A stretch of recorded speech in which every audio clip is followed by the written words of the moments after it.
I get those goosebumps every time you come around, yeah. You ease my mind, you make everything feel fine.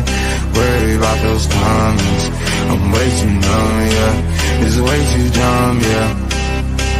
I get those goosebumps every time I need the Heimlich, throw that to the side, yeah. I get those goosebumps every time, yeah. When you're not around me, throw that to the side, yeah. I get those goosebumps every time, yeah. 713 to the 21, yeah, I'm riding. Why they on me? Why they on me? I'm flying, sipping low key. I'm sipping low key and high, yeah. It's Colorado. I get those goosebumps every time I come around, yeah. You ease my mind, you make everything feel fine. Worry about those comments, I'm way too numb, yeah. It's way too dumb, yeah. I get those goosebumps every time I need the Heimlich, throw that. Get in. Yeah. Come on. Yes, get in. 3 points. Badly needed 3 points. Huge. Yes, let's get into it. Lads, how are ye? Pete, let's go to you first. You were at the game. You got to go to the game. There in all its here. Look at it. We don't have to get a picture of you up straight away. The picture I have here, yeah, prove that you're at the game. That's you in the front, not the back. How was it for you? Oh, mate.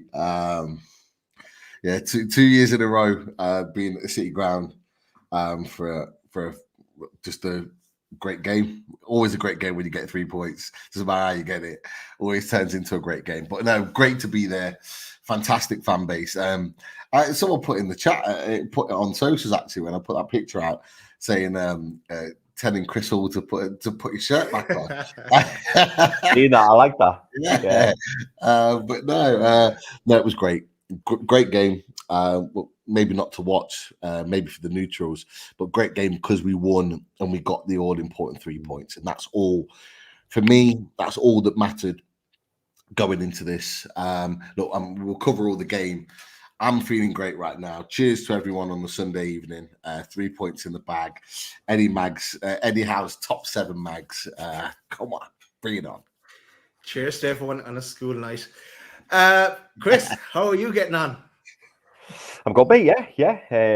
Really, really buoyant after yesterday's results. Obviously watched a little bit of the footy today, not much, albeit. But yeah, I've had a nice weekend, and I like Pete. I always feel much better when Newcastle have secured 3 points.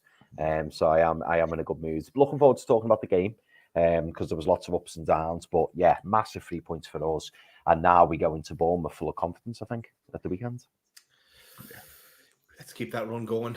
Now at this stage. How are you guys? I was going to say, how are you? How are you? Grand. Bit of man flu. Well, I won't get any sympathy.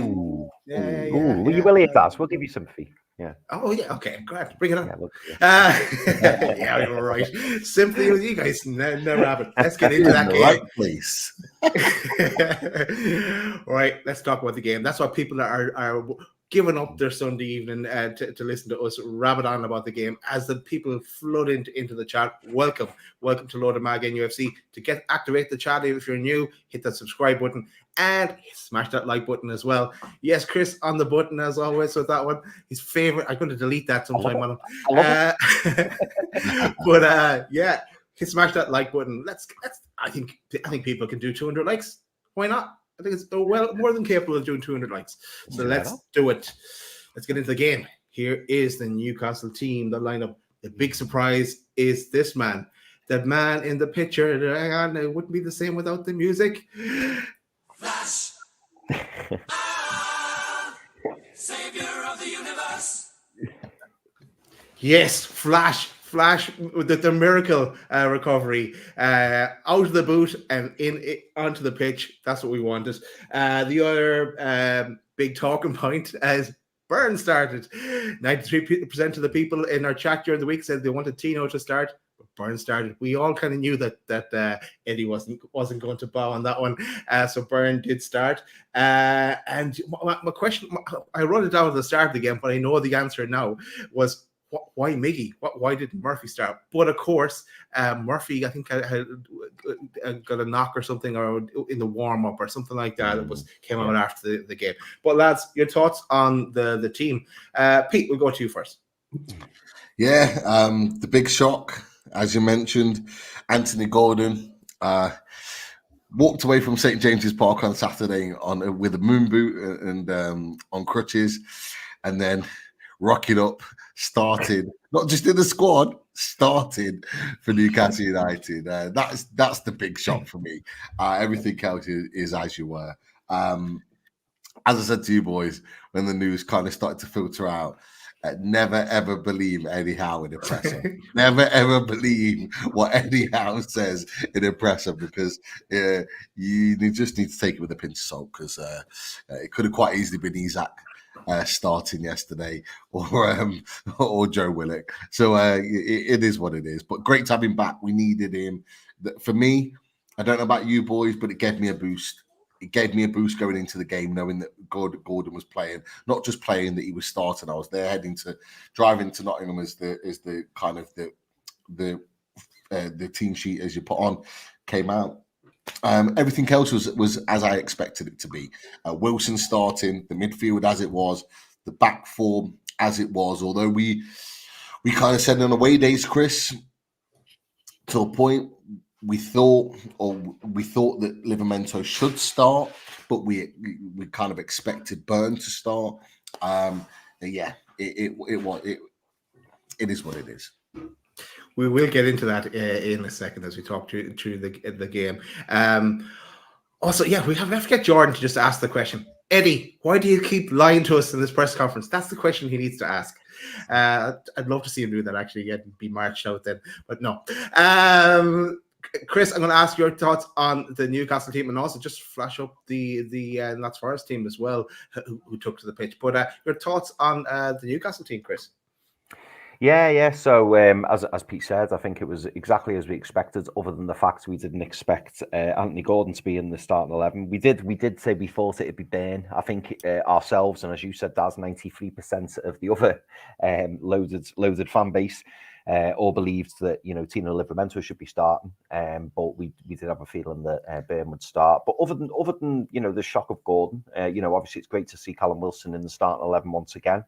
And yeah, I mean, obviously it makes perfect sense not to start Jacob Murphy if he's had a problem or an issue in the warm up. So seeing Miggy Almiron up top with Anthony Gordon on the other side, it was a good way to start. I think I was pleased, is what I'd say. I was pleased with that lineup. Cool. And of course, throwing on some more stats, when we asked the question as well about confidence on the away days, 60% were confident, 40% weren't confident of a victory in the result. So those 60% were right. Let's get into it. So after 4 minutes, our man Morgan Gibbs-White, hopefully be on his way to Newcastle in the summer. Be nice. But he had an early shot that went wide. 4 minutes later, Longstaff did the same. Hit a shot wide as well. On to 10 minutes, and this is the thing of beauty. Right, let's describe this Bruno goal, because corner to Newcastle. Miggy took the corner. Miggy plays the ball to Trippier, and Gordon blocks off the first defender to allow Trippier to cross the ball in, swings it in. Of course, there's more blocking off inside the penalty box, and as Bruno was he? No, he wasn't tying his laces this time. He was just kind of hands and hips, I think, and very similar to the Brentford goal, I think it is from last year. But he volley and puts it on the back of the net. 1-0 Newcastle. Cue the celebrations for Newcastle. But Chris, I'll go to you first on your thoughts on Bruno's goal.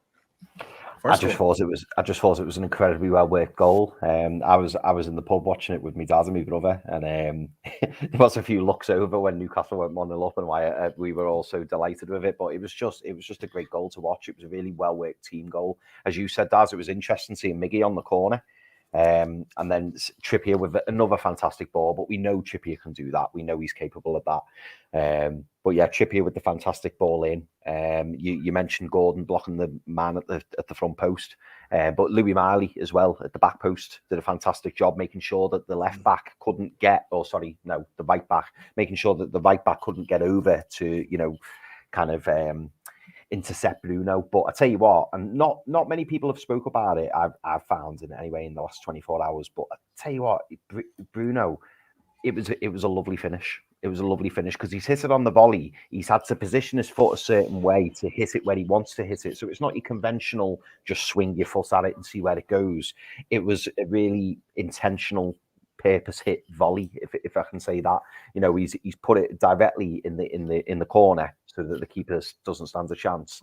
But yeah, it was a great goal, and you could tell they've been working on that in training because there was loads of key parts to making that work because Bruno was just unmarked at the back post. But fantastic finish, and fantastic that we went 1-0 up so early on.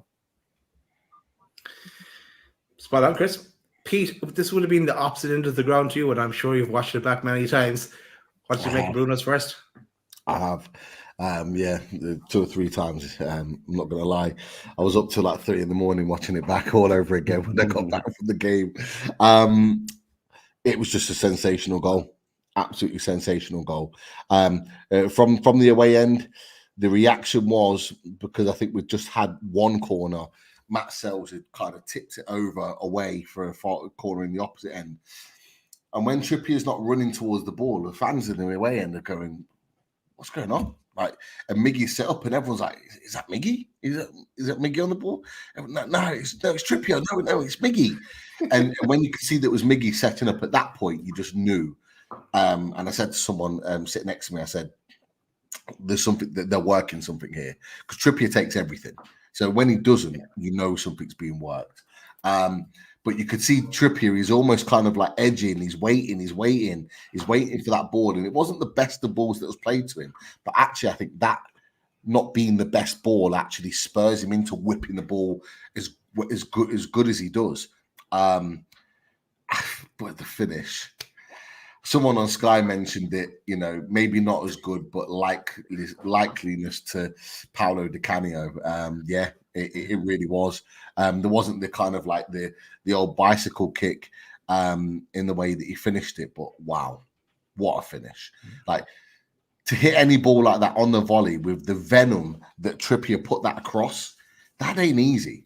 That takes a special player to put that in, and not just put it in, smash it into the far corner where the keeper's got no chance. And I personally don't think that will get the respect it deserves. The whole move is a sensational goal. It really, really is. And I think, other goals this weekend will probably get talked about more, and it shouldn't, because it is brilliant. Just a great goal and a great way to start the game, because I thought we actually started the game really, really well, and very, very dominant. But yeah, super, super goal, mate. Super goal, and credit to Mad Dog as well for that one. He had a hand in that, and Bruno acknowledged that as well after the game. Right, let's move on. 60 minutes, a warning shot.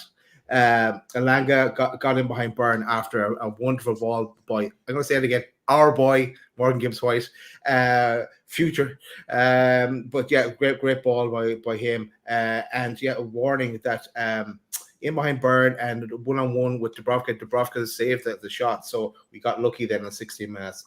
25 minutes later, on 25 minutes, Elanga did score. Another beautiful ball by Morgan Gibbs-White. Elanga was well behind Byrne, but outpaced him and cut inside as well. Got free, and Botman was coming over to try and block it out, but he put it in the back of the net. Yeah, Pete, we'll go to you. That was probably in front of you, that one. Thoughts on that goal? Oh my God. My first thought, and I think I screamed it out when it went in, how have we conceded this goal? Because we dominated. We must have had 80% possession up until that point. We'd absolutely dominated the game. They were not in it whatsoever. and it comes from our own mistakes. And that's going to be a reoccurring theme for me over the course of this show. It came from my own mistake. So Miggy has the ball out wide, should attack his fullback. That'll be another conversation I'll have later on. Should attack his fullback. He doesn't. He cuts back inside. We lose the ball. Miley gets spun. Great ball from Morgan Gibbs-White. Hats off. Splits the defence. Yeah. Alanga in. It was frustrating because it wasn't a great goal to score, but it was so poor from us. So Miley gets spun too easy, doesn't get back in time. As the most defensive player of the midfield, why is he so high up? They're the questions I'm asking. Secondly, Burn gets done. Burn is so worried about the pace of Alanga that he's just running in a straight line to get back in position, not realizing that Alanga's gone from outside to in, and he cuts inside into him. And by the time he realizes that Alanga's inside him, it's too late. I don't blame Botman for it because Botman assumes, because of where his Alanga's starting position is, that it's Burns' man. But then you've got to question the goalkeeper. Why are you coming out? Why are you coming out there? Because at the moment in which Alanga puts the ball into the net, Botman and Burn are both there. They're there. I'm not saying they're going to win the ball, but at that point, Alanga, if Dubravka's 5, 6, even 7 yards further back and in his area, Alanga doesn't shoot. He would want to take another touch. And for me, at that point, Burn or Botman get something on it and they stop him from shooting. But there was an issue there that started off an issue there between those, particularly those three players, and you throw Schär in there as a four. Dubravka, Botman, Burn, and Schär. There was an issue there that continued throughout the game. There was just, like I've just said 3 or 4 really poor things that cost us, and not one of them is down to absolute quality. It was a good ball from Morgan Gibbs-White, but it could have been easily defended. So I was frustrated with that. I don't know what you boys think. That was what I saw from the stands. Well, let's go to you, Chris, for your thoughts on Alanga's goal. Yeah, I mean, I think Pete sums it up really well. To be fair, it was just like a catalogue of errors. So we'd already had the warning from Alanga. You know, we know about his pace. We know that he caused Dan Burn problems in the last game. And just before that, as you mentioned, you know, the fact that and it's funny because it was like Pete's just described. It was a total contrast of opinions for both those moments, because the first one where Dubravka, Alanga's in on goal, he beats Burn, and Alanga's in on goal. I'm screaming, Dubravka, get off your line, narrow the gap, because there was no way Burn was going to get back. Alanga had beat Burn. And then Dubravka, I think it was a poor touch from Alanga when he got too close to Dubravka. But if Alanga had opened his body out and just took to either side of Dubravka, he would have equalised then. But thankfully, we got away with that one, and Dubravka ended up making a good save, in fairness to him. But yeah, the second one, where obviously the goal came, it was just really disappointing. And it showed to me, and I've had this problem now for a few weeks. How we fix it, I don't know, but the midfield always seems really flat-footed. I think the ball came from the left back position, and it was just a quick turn, and they're gone. And as soon as, this is the frustration for me at the moment, as soon as the team pressing are gone, we're not catching up. They're just not catching up, and there's a massive big gap in the middle of the park. Morgan Gibbs-White, as Pete says, makes it a good run. Wasn't a fantastic ball. I mean, he had a good. It was probably a good 15 by 15 yard space to pass into. You could argue maybe Botman could have come across a little bit early, knowing that Burn wouldn't get there, but then Burn should have been the right side of Alanga. And once Alanga's gone, you know there's problems. But I agree with what Pete said. You know, it's at that moment you don't want Dubravka to come out, but then Dubravka does come out, and you think, just stay on your line, because Burn and Botman were there. You know, they were both honing in on him. And as Pete rightly said, he wouldn't have shot. But very frustrating and disappointing, because at that point, you know, we were on top. We looked comfortable. We were good in possession. But every time we lose that ball when we're high up the pitch, it just feels like Moses. You know, is it Moses who parts the sea? Yeah. It's just the midfield's just empty, and any central midfielders of any pace would just think, great, I can stretch my legs here and get a good 15, 20, 30 yards through the middle of the park. And we saw it time and time again. But that demonstrated it to me. That was the key moment where we were just ripped apart. And unfortunately, it happened a few more times and we weren't punished on every occasion, which was lucky. But yeah, disappointing goal to concede.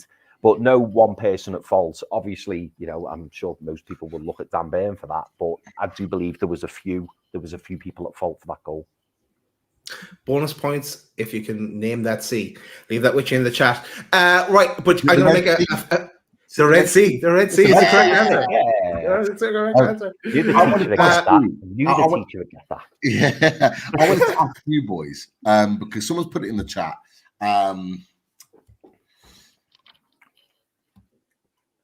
A lot of people have said Burn was at fault for that goal. And Chris, you've kind of already answered it. So I'll come to you, Daz, firstly on this. Do you blame Burn for that goal happening? I'm glad you asked it because that was going to be my point. Because I was going to make flip-flops. Yeah, no, it ties in. It answers your question as well. I was going to make a flip-flop statement because, as we said already, 93% of the people in the chat on Tuesday night, I think it was, Wednesday night, I can't remember, said they wanted Tino, right? We had the earlier warning on 60 minutes, and this is on the 25th minute. Burn was done for pace. So, look, I think if we hadn't gone on to win that game, I think I said it in the chat at halftime that I think Eddie would have been in the soup. That's what I said. Yes, but at the same time, after that, Burn had a great game. He put in some great headers and great blocks at different times in the match. So that's my flip to the flop. So, but I think he was at fault for the goal. Of course, Dubravka had played a hand or not a hand in it as well. But I think that answers your question as well, Pete.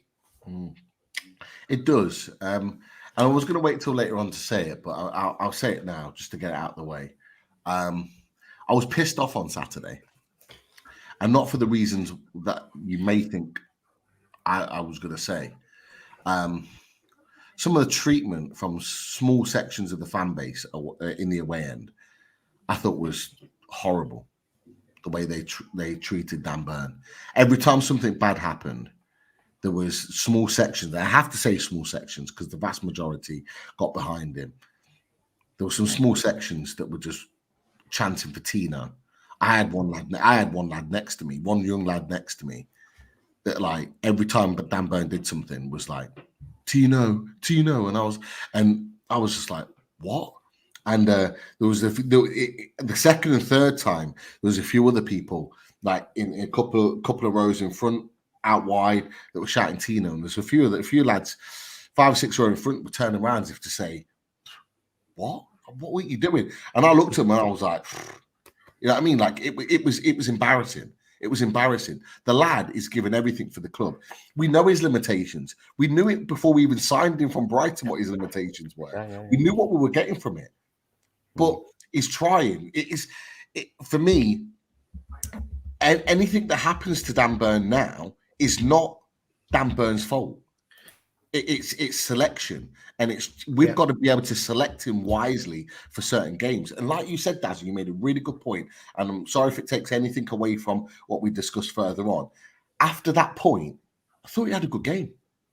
I genuinely did. I thought he had a good game. I thought he made it. I thought the defense. Well, in fact, I'll go on to that in a little bit later about the defense later on in the game, but I actually thought he had a good game, and I just thought it was really, really harsh, some of those chants early on and throughout parts of the game from very small sections of fans, I'll say it again, that were chanting for Tino every time he made a mistake. I just don't agree with it. I really don't.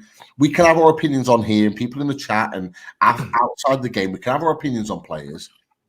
When you're there, and when they're playing and they've got the shirt on, just fucking support them. Get behind them. Like, we've done it before with players that we haven't rated. We've got behind them. We've supported the lads. We've done everything to kind of encourage them to do their absolute best.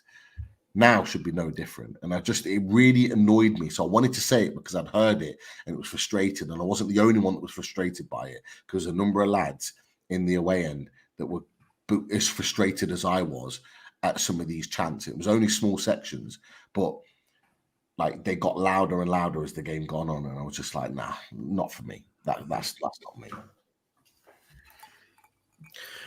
Right. Let's move on. Let's go to what happened next. We'll fast forward to 42 minutes, and Schär's goal, Trippier ball in, Botman header. Schär found the back of the net. He lost his marker, and I've lost the picture by the looks of it as well. I think, but he scored. That's the main thing. And we'll give him one of these. But Chris, I think we'll come to you for Schär's goal. Yeah, rare praise from one of my blue mates. When I put in my Schär gif of him spinning his finger, he said to me, "He can't half finish, can he?" And it's true. Fabian Schär in front of goal is to Rob Pete's phrase about Isaac. He's ice cold in front of goal.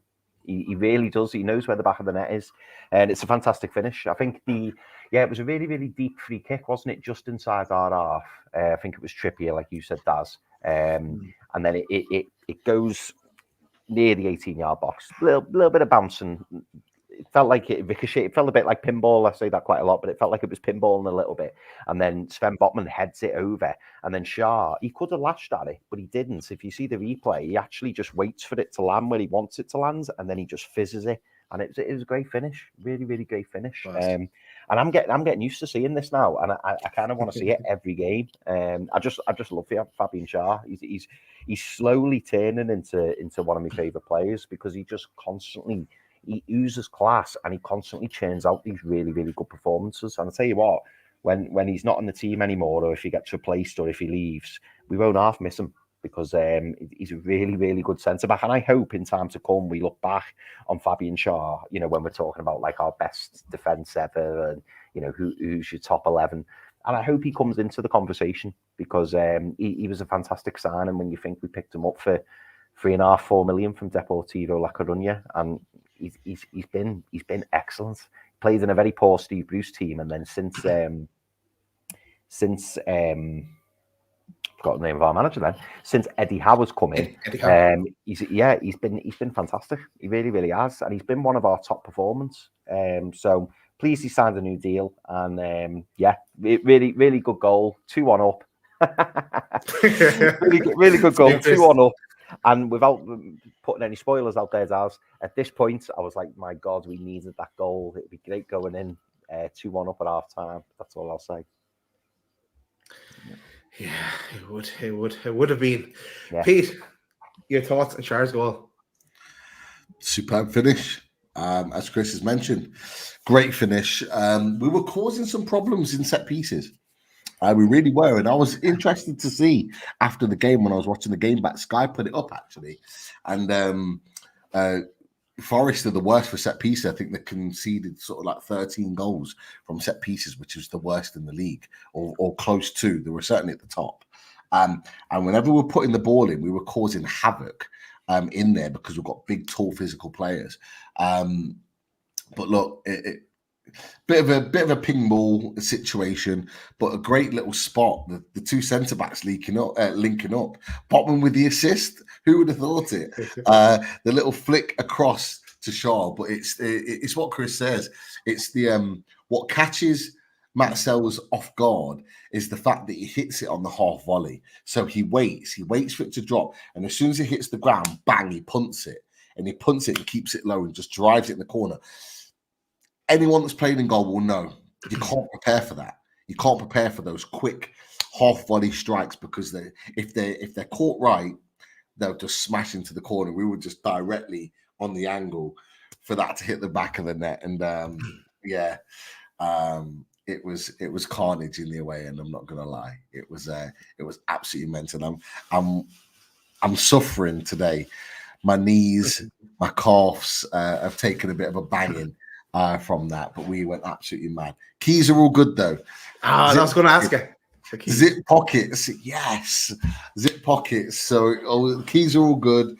The knees and the calves are not, but yeah, we went absolutely wild at that point. Yeah, superb goal. But you're right in what you say, Chris. Honestly, like he is like if we're going to put someone like Botman in the best centre back that we've seen at the club, Shaw has to be in there. Like for me, like as a pairing, for me they go in together, and the reason why is because they're so good together. They really are. They might not be playing the best football at the moment in terms of it defensively, but as a partnership, they are perfect for each other. And you're absolutely right, Chris. They're like whoever comes in after Shaw has got massive boots to fill. Massive boots. When we're doing that show in 20 years' time, your all-time Newcastle squad, and we're asking you to smash that like button and to get us to 7K. Just remember that, Schär. Right, let's go move on. Penno claim on 45 minutes. No, not the one you're all thinking. Another one where Gordon and Byrne on the Langa, but no Penno there. Yates played his usual game, dirty as always. But it would have been nice to go to halftime 2-1 up, but no, it wasn't to be. 50 minutes, Hudson-Odoi takes a shot that's deflected off Miley, 2-2. Chris, I'll go to you first with your thoughts on Hudson-Odoi's goal. Well, tell me if I'm wrong, Daz, but I think this one was in front of Pete, so it'll be interesting to get Pete's thoughts on this. But for me, I was really disappointed with this goal. There was a few F-bombs getting shouted in that pub in Southport because I could not believe, and I've watched it back. I watched it back about half an hour ago as well. I've watched it back a couple of times now, and I am not happy with what Kevin Trippier does at all. I just don't understand it. Kevin Trippier, obviously, he's the right back, and then he's got Hudson-Odoi running at him. And then there's a little 1-2 taking place. I forget who the Forest player is who does the 1-2 with him. But the ball gets played inside, and then the Forest player gives it him back. And Trippier, I think Trippier is trying to come back into a more central position, so that he's in a good position in terms of blocking the space in front of the goal.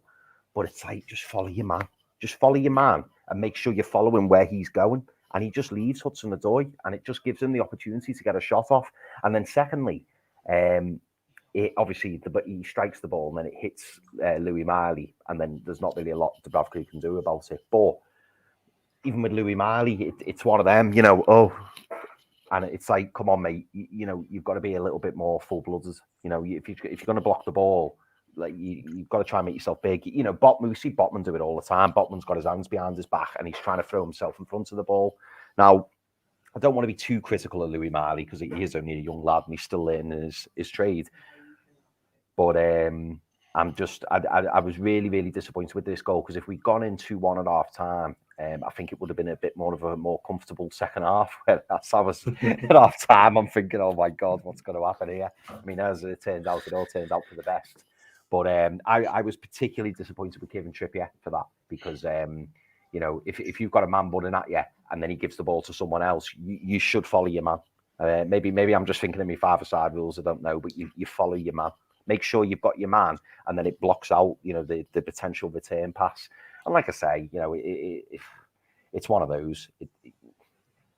I felt a bit sorry for Dubravka because Hudson-Odoi swings at it. I don't actually know where it was going. Actually, I'm not even sure if it was on target or if it was going to. I think it was going towards the other side of the goal. So maybe that's why it caught Dubravka off guard. Yeah. So I don't blame Dubravka in any way, but it was just. I just thought it could have been defended better, is what I mean. I get what Trippier's doing, is in he's trying to slot back and be like, right, I'll just cover the space. And if Hudson-Odoi goes down the wing, if Hudson-Odoi went down the wing, he did the right thing, but he didn't. He cut in. And it just left Hudson-Odoi that opportunity to just have a crack at goal. And then, as I say, it hits Miley. And then before we know it, it's 2-2. That was my thoughts on the goal. It's 2-2. Pete, your thoughts on Hudson-Odoi's goal right before halftime? Chris is talking about F-bombs. Jesus Christ. I was racking up the numbers where that ball went in the back of the net. I'm not going to lie, but just to kind of make a point. For me, I think you might have got the player on, Chris, because it was we still have it. It's okay. For me, it was Longstaff that didn't follow his man for the 1-2. And Trippier was there. Yeah. Trippier was there. Okay. He kind of tracked his space. Longstaff's filling in the space, but then doesn't track him. So like, Right. Okay. yeah, so you're absolutely, everything you've said is right. He didn't follow his man. He didn't track the space, but it was Longstaff. Trippier was in the right position. But there's a little bit more to that before the goal that annoyed me, first of all, because further up the pitch, Schär had the ball and made a really good run and then gets trodden on by a player. And I don't know who it is. It might have been Dominguez. It was somebody trodden on. It's a free kick. It's a free kick all day long, right? The ref plays on. They go Yates. on. Yates. How did Yates not get a yellow card, by the way? Someone in the chat's put it. Yeah. Unbelievable. The ref gave Forest everything. He blew up straight away for everything for them for a free kick, everything for Newcastle United. He just played on. He either played on and gave Newcastle the advantage, even if it wasn't really an advantage, or he just played on and let the game play. He never gave us anything. That was a blatant free kick, and Schär was struggling. What annoyed me is first of all, it should have been a free kick anyway. But the ball, the move breaks down naturally, and then Schär's getting back in and he's hobbling. But Schär wins the ball in the far corner. In our corner, right where we are, is the away end. And he's struggling, and you can see he can barely keep the ball at his feet. At that point, just put it out and go down. It's right before halftime. Let's just see ourselves out of halftime, 2-1 up, and then we're in a good position. Just put the ball out, but he doesn't. He dallies on the ball because he takes too long because he's struggling. He's not sure if he can kick the ball with his foot, so he's dallying. He's got two men on him, and then the ball gets lost. And there's another move on the back of that. So there's another recycled move which creates that opportunity. I'm just like, because we do eventually play it up, and it's just a case of, why are we doing this? Like, just put it out, just go down. Anyway, the ball recycles. Callum Hudson-Odoi is running down their left or right. Longstaff needs to be tighter to Callum Hudson-Odoi. If anybody has watched Callum Hudson-Odoi in Germany, at Chelsea, at Forest, you know what he's going to do. He's a bit like Gordon, a bit like Barnes. They've got their specialty. He cuts inside, 1-2's inside. He does it all the time. The fact that Longstaff gets drawn to the player and then just doesn't bother to track the next move, that opens up the space for him. It's really poor. It's really poor from Longstaff. And it wasn't the only time he was poor in the game, but it was really poor from Longstaff. But again, I have to say, he's 17, I get it. But I'm not being funny. Louis Miley, don't turn your back on the ball. If you're a professional footballer, you don't turn your back on the ball at all. You never turn your back.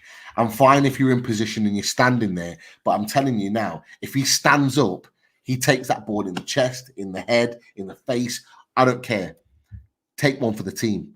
That's what you do at the top level. You take that ball getting smashed at you in the face, you go to ground, you get your treatment because the game will stop and that goal doesn't go in, because the fact that he turns his body allows the ball to ricochet off the side of his body and send Dubravka the other way. Dubravka can't do anything. Dubravka's not to blame for that goal. He can't do anything. He's already going to the opposite side where he intended to go. So I'm kind of 80-90% confident he saves that, because it would just seem like a genuine shot at goal, nothing to trouble Dubravka. But then it ends up in the back of the net. It completely wrong foots him. You don't turn your back, and I hope Eddie Howe's had that conversation with him. I'm not going to absolutely hammer him on the back of that, but it's a learning curve for him. You don't turn your back on the ball. You take that in the face. You take it into the body. You take whatever you get to stop that ball going into the net. So that was the frustration on that. Longstaff and then Miley turning his back on the ball, and you're thinking it's the worst possible time, because they literally kick off and they have a couple of touches and the ref blows up for half time. You're like, oh my God, like it's like it just couldn't get any worse. And honestly, it completely deflated the away end. It really did, because we didn't look like we were going to concede at that point. And then we concede that of all goals, and it just deflated us big time. Well, at this stage, we're at halftime. I'm getting depressed because the man flu is really kicking in, and I'm thinking back to 4-4 with Luton. It's 2-2 now. Where is it all falling apart first? Anyway, let's move on into the second half. 49 minutes. It doesn't get much better because Forest have the ball in the back of the net, but thankfully it's ruled offside. 58 minutes. Barnes comes on. Miggy comes off. Miggy didn't have the greatest of games, I must say. There. Now, happy birthday, though, by the way, Miggy. He's 30. Either today or yesterday, but happy birthday, Miggy. 61 minutes. Botman is cut out at this stage, and the ball, the ball from Sells, actually, the ball from Sells kicks it out. 61 minutes, and there's a penalty claim where the Forest forward falls, but as he's kind of falling, Dubravka just kind of raises his arm a bit. It goes to VAR, but the VAR says no penalty. I think it actually should have been a penalty. Alan Shearer said in the match today as well, he thinks it should have been a penalty. Lads, Pete, I'm going to go to you first. This would have been the opposite side to you, I think, but was it a penalty for you? Not a chance. And if he was wearing black and white, was it a penalty? Yeah, I don't care. I'm wearing my glasses. It ain't a penalty. It ain't a penalty. What I will say is it's a massive mess up between the defenders and the goalkeeper. And it wasn't the first time either. There's an issue there, boys. Before I get onto the penalty, I don't think it was a penalty, by the way, but there's an issue there. There's a lack of trust. If for as good as Dubravka's been, there's a lack of trust with him sweeping his lines. And Schär and Botman are not comfortable with him with those balls over the top, because what should have happened in that moment is that Dubravka should have come out from his starting position, because we can see the pitch as the ball gets kicked. From his starting position, Dubravka claims that ball easily before the striker gets hold of it. But as soon as the ball bounces once, Dubravka backs off. But Botman is literally calling. He's going, here, like, it's your ball. And there's a massive mix-up. And there's an expectancy that he expects his goalkeeper to come and sweep. And the reason being is because Pope's a sweeper. And Pope would have swept that up, no problem. And I think he was expecting that. But Dubravka backing off allows the striker to run into the space. And all of a sudden, there's a big problem. So Botman's having to work twice as hard now to get back in because he expected him to. For me, Botman gets a really good touch. So he does get back and he gets an important touch on the ball. I had visions of Liverpool again, of him giving another penalty away. I just think his natural position of going to ground and bringing his arm over, I just think the striker, if he really wanted to, he could have handled that. But I think he's gone to ground because he knew the angle was tight and that he wouldn't be able to score, or it'd be very, very difficult to score. So I think he was trying to win a penalty at that point rather than it actually being a penalty. Look, let's be honest, boys. It's a man's game. It's a football game. Like you've got 22 men on the pitch playing on that Saturday night. There's going to be contact in some way, shape, or form. Schär got his foot stood on and never got a free kick. Why am I going to then say a little slight tap from Dubravka makes that a penalty? Not a chance. There has to be contact in this game. Dubravka doesn't mean to make contact with him. His body's natural movement takes it over. Looking, yeah. Yeah, he's not. He's gone to ground and his body's gone over and his arm's up, not trying to make contact with him and knock him over. That would just be stupidity. But the striker clearly knows he's not going to be able to put the ball in the net because the angle's really tight at that point, and just decides to just go to ground. So for me, not a penalty. Not if you're not going to give the Schär free kick for a blatant stamp on his foot, why should I then agree it was a penalty? Not a chance. Of course, the referee didn't give it in play, and VAR didn't want to intervene then on that case. But Chris, for you, was it a penalty? Do you know what? I've just seen what Jimmy Watts put up here, and I think it's a really valid point. When he says, I think VAR were looking if Botman touched the ball, and thank the Lord he did, because it was funny, because when I first seen it, I thought, penalty. And then when I watched it slowly on the replay, you see Botman get a touch. And now, yes, I know that it was a little bit further on than that. And yes, you can say that you know, there was a couple of stages after that, and as a one he's running through, Dubravka makes some kind of contact, but is it enough for a penalty? I didn't think it was. I would have been really shocked if we'd been given that decision. Don't get me wrong, I would have took it, but I'd have been really shocked. And even a one-way, like when he was claiming for it, he wasn't like going berserk. It was almost as if like, oh, he's clipped me, you know, penalty. And the fact that the referee didn't think it was a penalty live, and then VAR have looked at it and VAR have agreed that I think it's one of those that falls onto the clear and obvious category. Was a clear and obvious mistake made? What I would find interesting, and you know, Daz, Pete, tell me your thoughts on this. If the referee had given it, do you think VAR would have overturned it? Because for me, I don't think they would have. No. I do think it was marginal. It was fine line stuff. And I think if the referee had given the penalty, I don't think VAR would have intervened. But equally, I don't think you watch that back and go, "Oh, it's a Stonewall penalty," because it just wasn't. But in regard to what Pete said, you know, about the build up to it, yeah, it's disappointing. And again, it does show there is a little bit of disconnect between the centre backs and Martin Dubravka. But I kind of don't want to dwell on it too much because I actually thought Martin Dubravka did okay.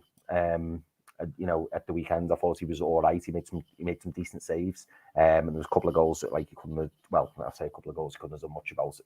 Certainly, the Hudson-Odoi goal he couldn't have done much about. I didn't think he had that bad a game, but it goes back to what we've said numerous times, boys. Like we need to upgrade.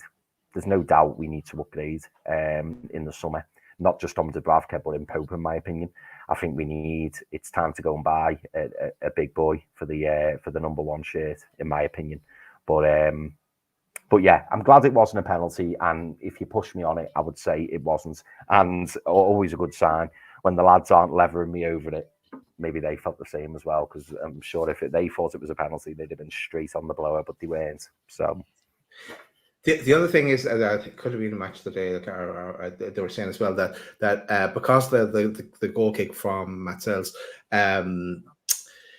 because he took it so quickly that the referee was in the middle of the pitch, so he wasn't up with play as well. So he had a bit of a distance to kind of view it. But so that's 2 saying no penalty and 1 saying penalty. So Mr. Bendor, you owe me one. I'm in your corner for that one, but delighted it wasn't a penalty at the same time, because that would have been just typical if it was. Let's move on. 66 minutes, 5 minutes after that, in fact, we had a goal from Bruno. Bruno robs the ball. Byrne, actually, we talked about Byrne earlier. Byrne, who had made a run into the box at the stage and no one passed it to him, but he did the most beautiful thing in block again. Super Bowl tonight, but the blocking off was superb. I think it was Morgan Gibbs White he blocked off, but he to make enough room as well for Bruno's shot, and Bruno's shot, excellent shot, back of the net. Cue the celebrations. And Pete, we are going to you first with this one because I can see you in the crowd here, hugging that guy that was you were talking about, giving about Byrne, and also saying, see that block off by Byrne? No. Shouldn't you're talking about Tino? But let's go to your comments on Bruno's second goal. Superb goal. The anticipation to nick the ball on the edge of the area. Forest just think they're just playing the ball out. I think it's Morgan Gibbs White that they're trying to play the ball to get him on the counter. Mm-hmm. And Bruno's, before the ball's even played, he's already making the run. He knows where it's going. He nicks the ball. And his first touch takes it right to the edge of the area. And he just kind of composes himself and just bends it around the defender into the far corner. It's a great strike. Bruno's had a lot of stick this season. We've talked about it on our channel as well. The fact that we said that, you know, he's not great at shooting. A lot of Newcastle fans have said, oh, he's shooting from the edge of the box. It needs to be better. It does when he's putting power through the ball. He doesn't generate massive amounts of power when he's looking at really putting his foot through the ball. But this was different. He caresses the ball. He almost passes the ball into the far corner, and he just bends it around the player to allow it to happen. And it's a brilliant goal. It really, really is. And if there was one man that was going to win us the game, it was Bruno Guimarães, because at that point he was everywhere. He was dominating. He was battling. He was getting stuck into every midfielder that was coming in his way. He was dictating the play. He was literally, if you want someone to grab the rest of the players by the collar and say, we need to win this game, he is the man. He is the man. And I'm not in that picture. I'm a little bit further up, but my good friend Emeka is in that picture somewhere along the way, right in front of that, because he was further down there anyway. And I've lost him, but I'll find him somewhere. I'll have a look at it again in a second. He's down right near, in and around Bruno somewhere. And that, yeah. It just erupted. It was unreal. The fans, everything. I did consider just darting down the stairwell and to be a part of it all, but you couldn't, because everyone had just piled forward. It was just absolute madness, and that's what it's all about. And Bruno silenced some of the critics and some of the media by celebration, and yeah, absolutely loved it. And at this point in my mind, we're thinking, I think I said it out loud. I said, please do not throw this one away now. We've gone ahead twice, then a third time. Let's not make the same mistake 3 times. And that's kind of what I was pleading for at that point. But a superb goal.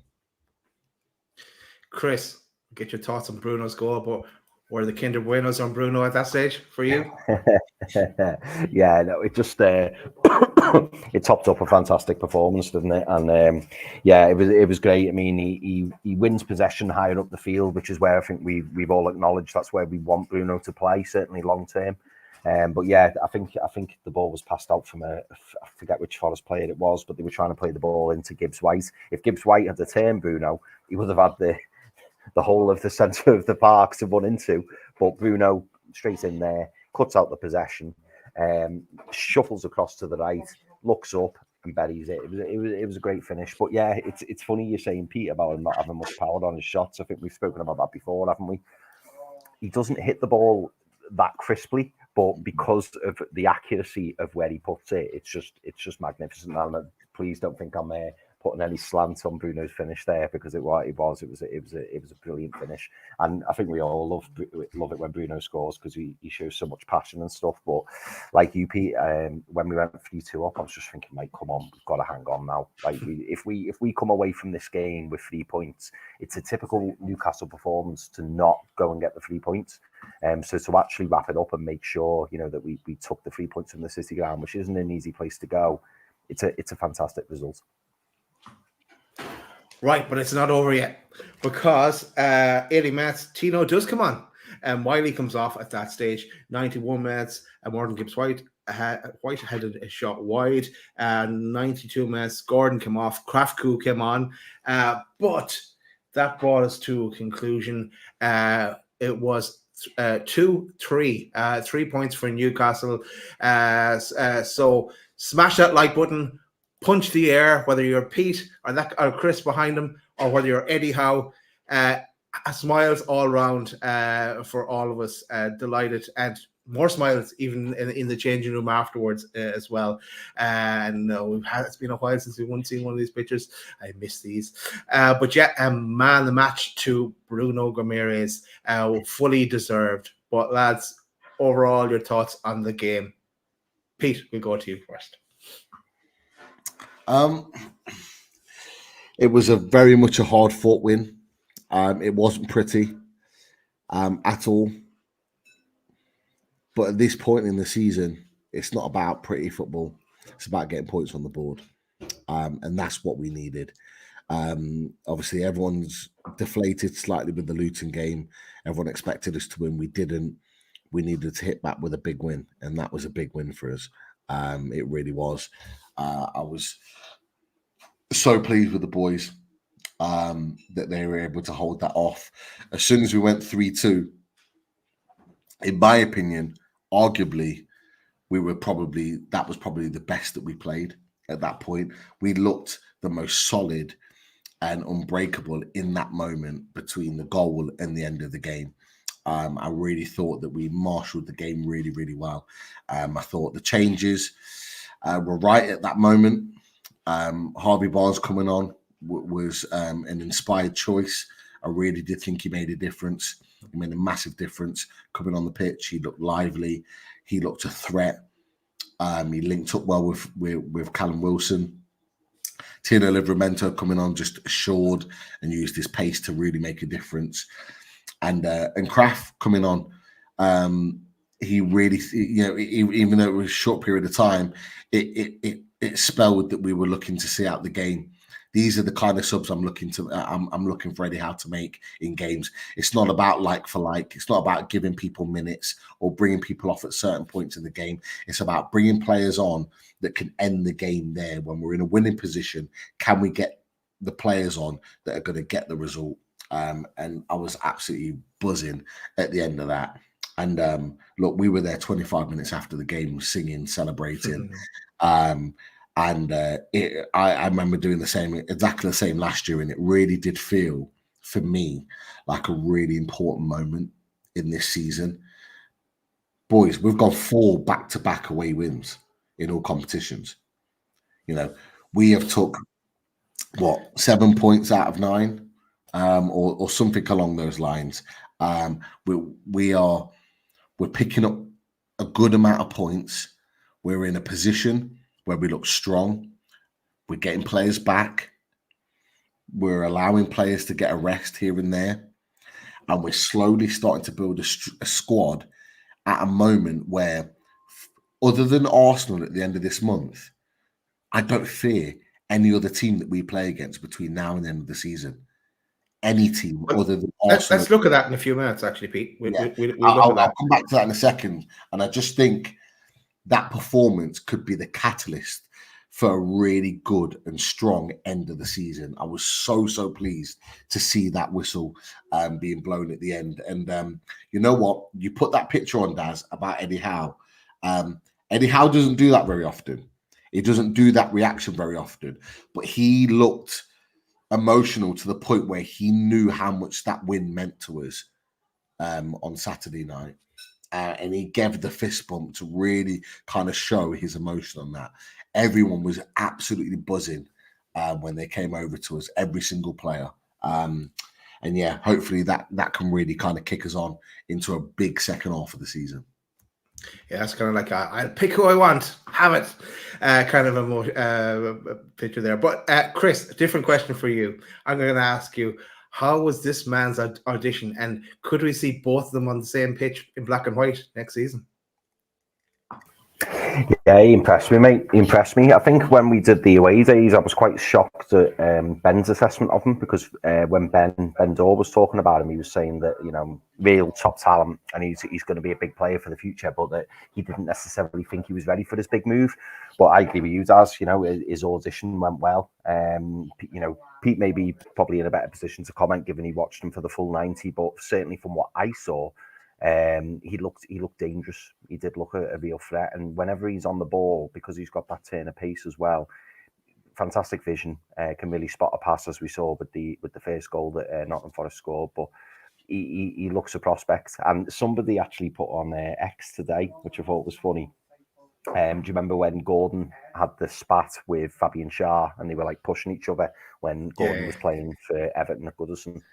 And then obviously we saw Morgan Gibbs-White and Botman have a bit of a clash, and then he was like, "Oh, is this going to be showing Morgan Gibbs-White and Botman making up when he becomes a Newcastle United player?" I don't know.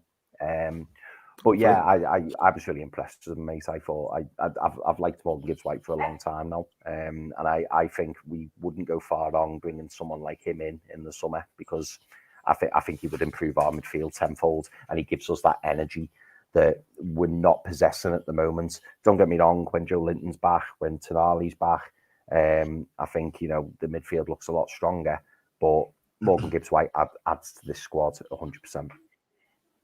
I know Pete will probably want to come in on this one as well, so I'll let him in. But is he going to be another James Maddison? Is he going to get away from us? Or would you like to see him in black and white, Pete? I'd like to see him in black and white, because I think he's a quality player. Whether we do or not is another thing. I think a lot depends on where we finish. A lot depends on how much he's costing.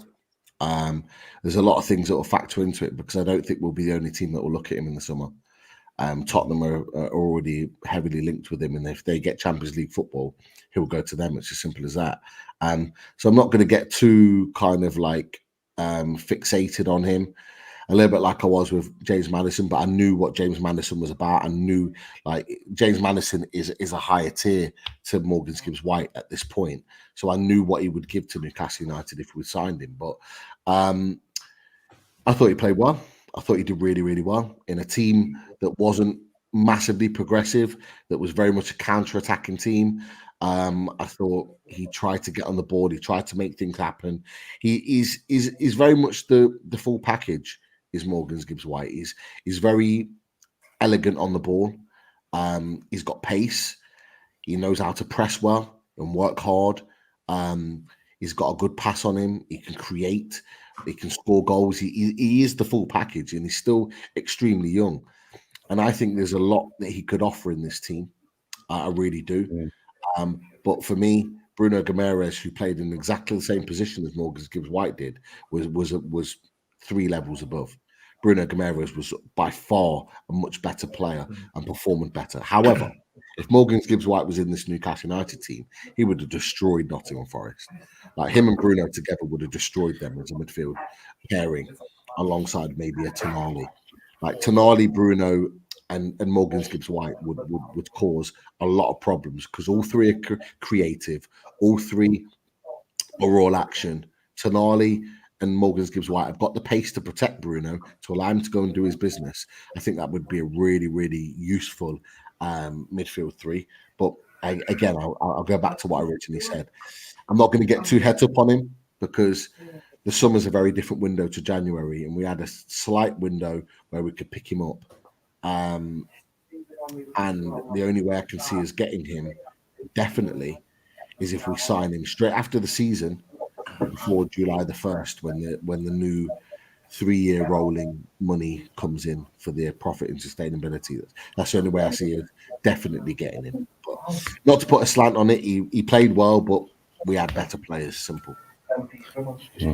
Right, Pete, I'm going to, before I go to the table and the fixtures, I think maybe we'll go to some of the bits that you had as well, because I think I see one that I recognize from Twitter. It's a good talking point. So, do you want to bring up the graphics that you have? Yeah. Well, first of all, just shout out some of the boys that we know. Great to see Sam Mullinger and Lee Lauder in the away end. They were enjoying things as well. And I did give him a shout out. Ian Toon Trader and his little one in the away end, loving life.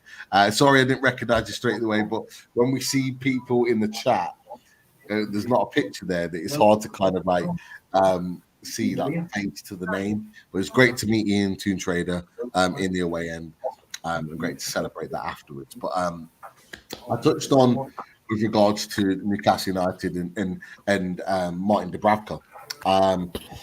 There was although Martin Dubravka didn't really have a lot to do, didn't have a massive amount to do, there were some issues there. There were some early kind of teething problems in that game where Martin Dubravka likes to come back to his line and be very much a protector of his goal rather than a sweeper. And I think that created a few problems in there. And a few people have mentioned in the chat tonight how much we miss Nick Pope.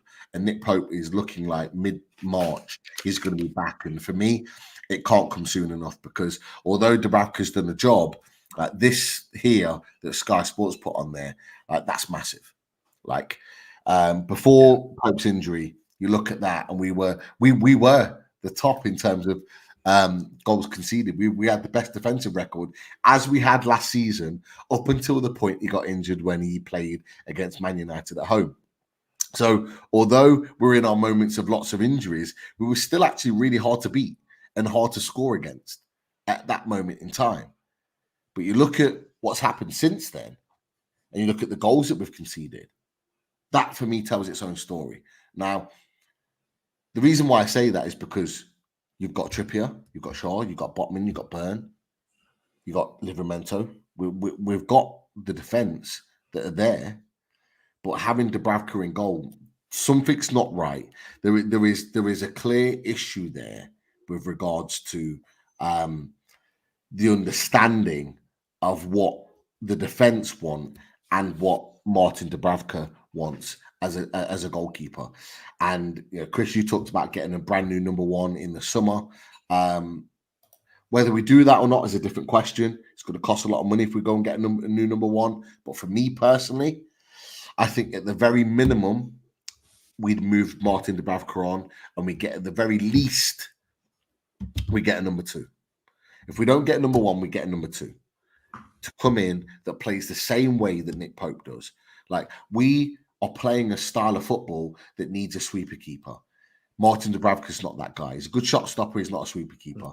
And it continues to have an effect on our game, and we can't keep having that because it will eventually cost us points. Martin Dubravka's come in and had some great games, helped us to win some big games, made some big saves in games, and allowed us to go up the pitch and score some goals. But long term, it's not the right move. But I don't know what you boys think of that, because that there kind of tells quite a big story. That's shocking, all right. I did see that somewhere as well today. But yeah, it is absolutely shocking. My thoughts on Dubravka. Look, I think he probably has another year left. I'd be, and he's that big. He's a year older as well. But I'd hope that he'd stick around, but as a third choice keeper. And take a wage cut to allow that to happen. If he was willing to do that, then I wouldn't mind him staying around, because he's not a bad option to have around in the ranks if the worst came to the worst. But I agree. I'd be looking to bring in someone to either take over from Pope or to challenge Pope. Aligning on what you're saying there, people, probably to go for number one. And as we said at the start, even before the start of the January transfer window, we were talking about keeper, and I think you were as well, Chris. But let's go to your thoughts there, Chris. Yeah, no, do you know what, Pete? I didn't realise it was that damning. A few people in the chat have said, obviously, you've got to base it on the fixtures, and to a degree, I agree with that. But ultimately, like, you can't argue with those stats. And I think when you look at the positions and how they differ. It kind of highlights what we've all said that we're worried about. Like, Martin Dubravka over the course of time has been, a really big player for us. And when he first came in, he was absolutely fantastic. But he's not the kind of keeper that we need right now, and he certainly doesn't fit this system. I mentioned a while back tonight that about for me in January, I'd have looked at number one. Now, obviously, that wasn't possible. But in the summer, I do feel that we should be bringing in the number one to challenge Nick Pope. If not take over from Nick Pope. Whether we see that or not, I don't know. But I think we need to upgrade the keepers in reserve, should we say. So the likes of Dubravka, the likes of Karius, the likes of Gillespie. We need somebody in there who can come in and do a similar job to Pope, or even a better job, if that's possible. But it all depends on finances, doesn't it? But yeah, that's certainly what I'd want to do anyway. Okay, lads, as you can see, I brought up the table, so let's look at the table. So we're now on to 7th spot in the table. A nice little green tick. We'd like to see a few of them. Man United did win today. They got their victory over Villa, which in one way it keeps Villa back. If we picked up a run and Villa dropped down a bit, as I think we can pass out Man United. I'm no fears of that. I think we're going to pass out Man United, but to peg back Villa is another thing. So they'd have to lose a few games along the way. Yeah, we all know what happened West Ham today. Shout out to Dan Lawless, sorry Dan, and to Dan Potts. Congratulations, Dan Potts. But I'm sure there'll be more of that on 12 Man tomorrow. So you're looking forward to that, Pete. Honestly, it's been an absolute madness on the chat. Like, that is going to go off tomorrow night. There's no doubt about it. Like, he is getting cooked. Like, he's getting well done, shall we say? He is getting well done. Lawless, I do fear for him. I'm not going to lie. And looking at the other end of the table, because I see people are talking about Neville Southall, we'll have to go to them, Chris. Everton in 18th spot there. Yeah, when do we hear anything about this challenge that they had, and the hearing behind closed doors, and about the original ruling? When do we get to hear anything about that? I think it should be in the coming week. I think there was rumours there might be something this week, but we've not heard anything. But I think it's going to be in the next week or two. I think somebody said, one of my blue mates said it was going to be around the middle of February. So yeah, no surprise if it's this week. Everton fans seem pretty confident that they're gonna at least have some of the points returned to them. I don't know if that's the case or not, but I was going to say, is that for the original 10 points, Chris? Yes. Or for the new one? For the new? No, I think it's for the original. In fact, our Callum's here. Cal, the hearing, is that for the? Are they going to find out whether any of the initial 10 comes back, or is it for the new one? Appeal for the old one. Which went well. And an appeal for the new one. And when are you going to hear? We're going to hear about the old one first. Yeah, old one first. Yeah. And when does the championship kick off? It's a week earlier than the Premier League, isn't it? Sorry. Right, let's move on from Everton. Sorry, Carl. Right. Yeah. So we're up to just the 7th spot. With look, let's.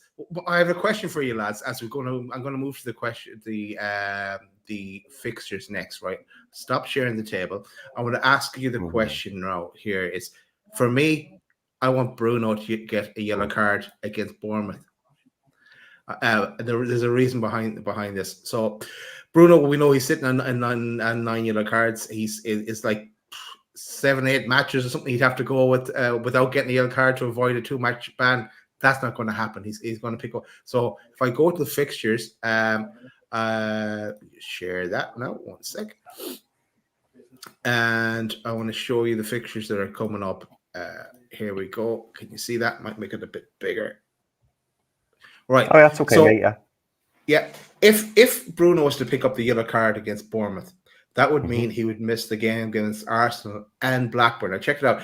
So the yellow card, the ban would include the FA Cup, I believe, from the Google search I did. So I don't think him missing against Arsenal is going to be too bad a miss. As in, it's a massive game against Arsenal, but we're away from home. They're going to be out for revenge against Bruno as well, if you remember from that previous match. So I think it's not he's going to be missed. I'd rather him miss Arsenal and Blackburn. Okay, I know we want to get through in the FA Cup, but we should have enough as well in the squad to get through against Blackburn. I know it's away from home, and probably the one thing we're fighting for this season is the FA Cup. We want to get through, but I'd rather miss these 2 games rather than Wolves, Chelsea, Crystal Palace, and I definitely don't want him to be missing against West Ham. We're over to watch him as well. But your thoughts there, lads, on when do you want Bruno to be missing for 2 games?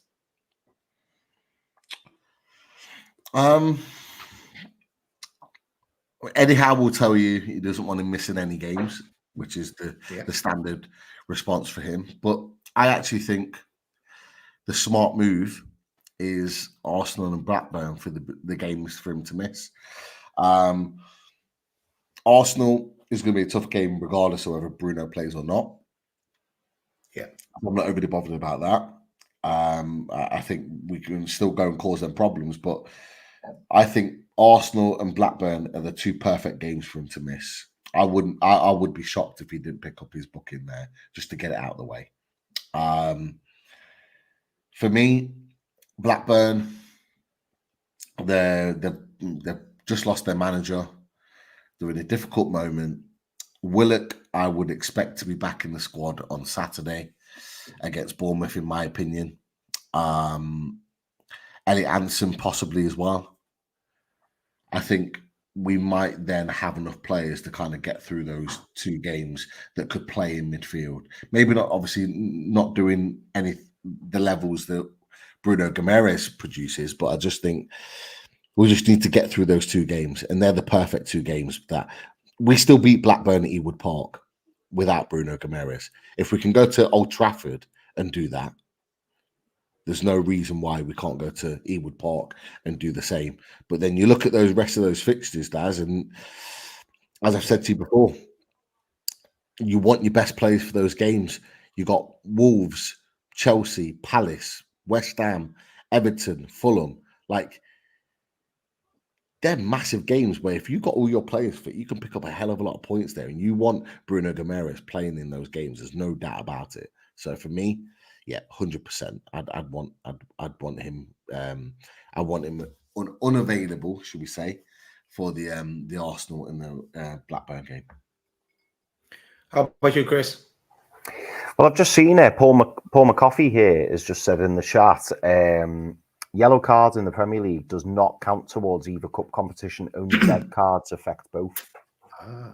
Okay. So I don't know if that's the case. So that would mean, wouldn't it, Daz, if we did that, then he would be missing against Arsenal away and then he'd be missing at Wolves at home. But it's still the same argument, because you'd like to think we'd have enough at home to Wolves, to be able to cope without Bruno. And what's interesting about that as well is Wolves comes on the 2nd of March. So you'd be thinking, surely Willock's back by then. Surely. You'd think Joe Willock, it's not going to take Joe Willock 3 weeks to come back. I wouldn't have thought. But yeah, no, I see your logic, mate. I do. And the trouble is, we don't want to lose Bruno in those key chunk of games, do we? The ones that Pete's just read out there, that little run of games there that we've got after Blackburn is great. There's a lot of points there that up for grabs. Oh, excuse me. Yes, a lot of games there. A lot of points up for grabs. When you look at Wolves, Chelsea, Palace, West Ham, Everton, Fulham, even Tottenham at home, Man United away.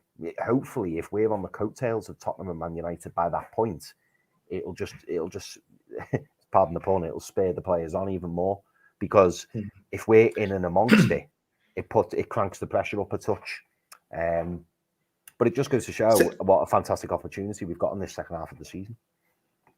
Yeah, same for Spurs. If they'll be still fighting for a Champions League spot as well. So the pressure is also on them. So this could be a right old battle here as well on the 20th. It always is, but on the 20th of April. So but and even if you look at May, Daz, look at May. Where are we in May? We've got Burnley, Brighton, Brentford. We could have a fantastic end to the season. We can win every game. Yeah, we could. I'm not, as I said to you, you go through those fixtures that we've got right now for the rest of the season. You've got Arsenal away at the Emirates, which is always a tough game for us. We've got a horrible record there. I don't fear any other team after that point. I don't fear Bournemouth before that anyway. I don't fear any other team after that point. We can win every single game, providing we've got players available. Now, if that's true in the FA Cup, he's not suspended for the FA Cup, then I'll be honest with you, I don't want him missing any game. I know you made the point about Wolves. Wolves are a good team. Wolves are a good team. They proved it at the weekend. They proved it when they played against us before. I'm not going to take them lightly, not at St. James's Park either. They've got good players and they're playing a good brand of football. Gary Lineker was doing a good job with them. So I'd want Bruno available for that game. So for me, if he's not going to miss Arsenal and Blackburn, then I'll be honest, I don't want him missing at all. I want him to be available.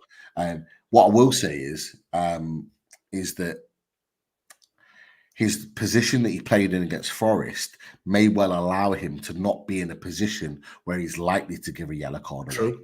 And I just wanted to bring this up really, really quickly, just because I thought it was a really, really intriguing point that we haven't yet talked about today. So we've got the tactics board here, and we've got Bruno playing more so as sort of like a number 8, Longstaff over here, Miley more in the middle. And him playing forward and linking the play in these areas doesn't mean that he's getting caught behind at the back. Miley was the one that was getting caught in these positions here, or having to defend these positions here, which allows Bruno not to have to make any last-ditch challenges. And I think that's really, really important. But what was even more important that not many people have talked about, a couple of people have mentioned it in the chat, is this. Because this is what we had pretty much for the first 20 minutes of the game. And I thought it was absolutely fantastic from Eddie Howe. And we haven't given him enough credit, because for the first 20 minutes of the game, this is how we set up. This was the Newcastle United team. And what Liverpool have been lauded for, what Man City have been lauded for, is bringing their right back into the midfield and bringing Trent Alexander-Arnold into the midfield, bringing John Stones or Kyle Walker into this position right here is what Newcastle United did. And I tell you what, it absolutely threw Nottingham Forest. They did not know what to do for at least the first 10 or 15 minutes to combat that. And spotted it straight away. And people in the away end spotted it straight away. They were like, well, why is Trippier not here? Because Trippier's always here. He tugs the line. He tugs the line and he links the play with Miguel Almiron. But he didn't. Every time Schär got the ball in this position, go back and watch the game. Anybody that hasn't watched the game in its entirety, go back and watch the game and watch for the first 10 or 15 minutes, maybe in the first 20, and you see Schär constantly on the ball here. And we only literally sat in here and they just played the ball from back to back, and they moved it inside and they moved it into Trippier, then into Longstaff, then into Miggy, and they moved it across the defence in these positions. But Trippier's starting point was just here. And it just threw them. They couldn't deal with us off the back of that. And that's why our percentage of possession was 80, 90%. It was so good at that point. And that's something that I want to see from Newcastle United more often, particularly at home. Bring Trippier into this midfield. Give Newcastle United an opportunity to give the opposition a different problem. Because like they do with Trent Alexander-Arnold and Kyle Walker and John Stones, they bring them into midfield because they're really good on the ball. We've got a guy that's got 10 assists this season. We've got a guy that's technically very, very good on the ball. And you can bring him and play him in these positions. What it does, though, it stops him being involved in the game because their link-up is so good. And he didn't have the best of games. And I put it down to that for a long part of it. Is that the link-up wasn't there because normally it's here and the ball comes into Miggy and they play up here, whereas a lot of the game was played in here. But what you did find, which I thought, sorry for a second, was excellent, and I'll just put the ball on the screen, is that you got Schär coming into these areas here with the ball, and what you found in the first 10, 15 minutes, that ball into there. So Williams come in here, he tugs the line here, and that ball came out time and time again. Now, we didn't maximize our opportunities on that because Gordon didn't go at his defender. He came back and played inside. But that opened up the space for Schär to do what he does. And we've talked about how good he is.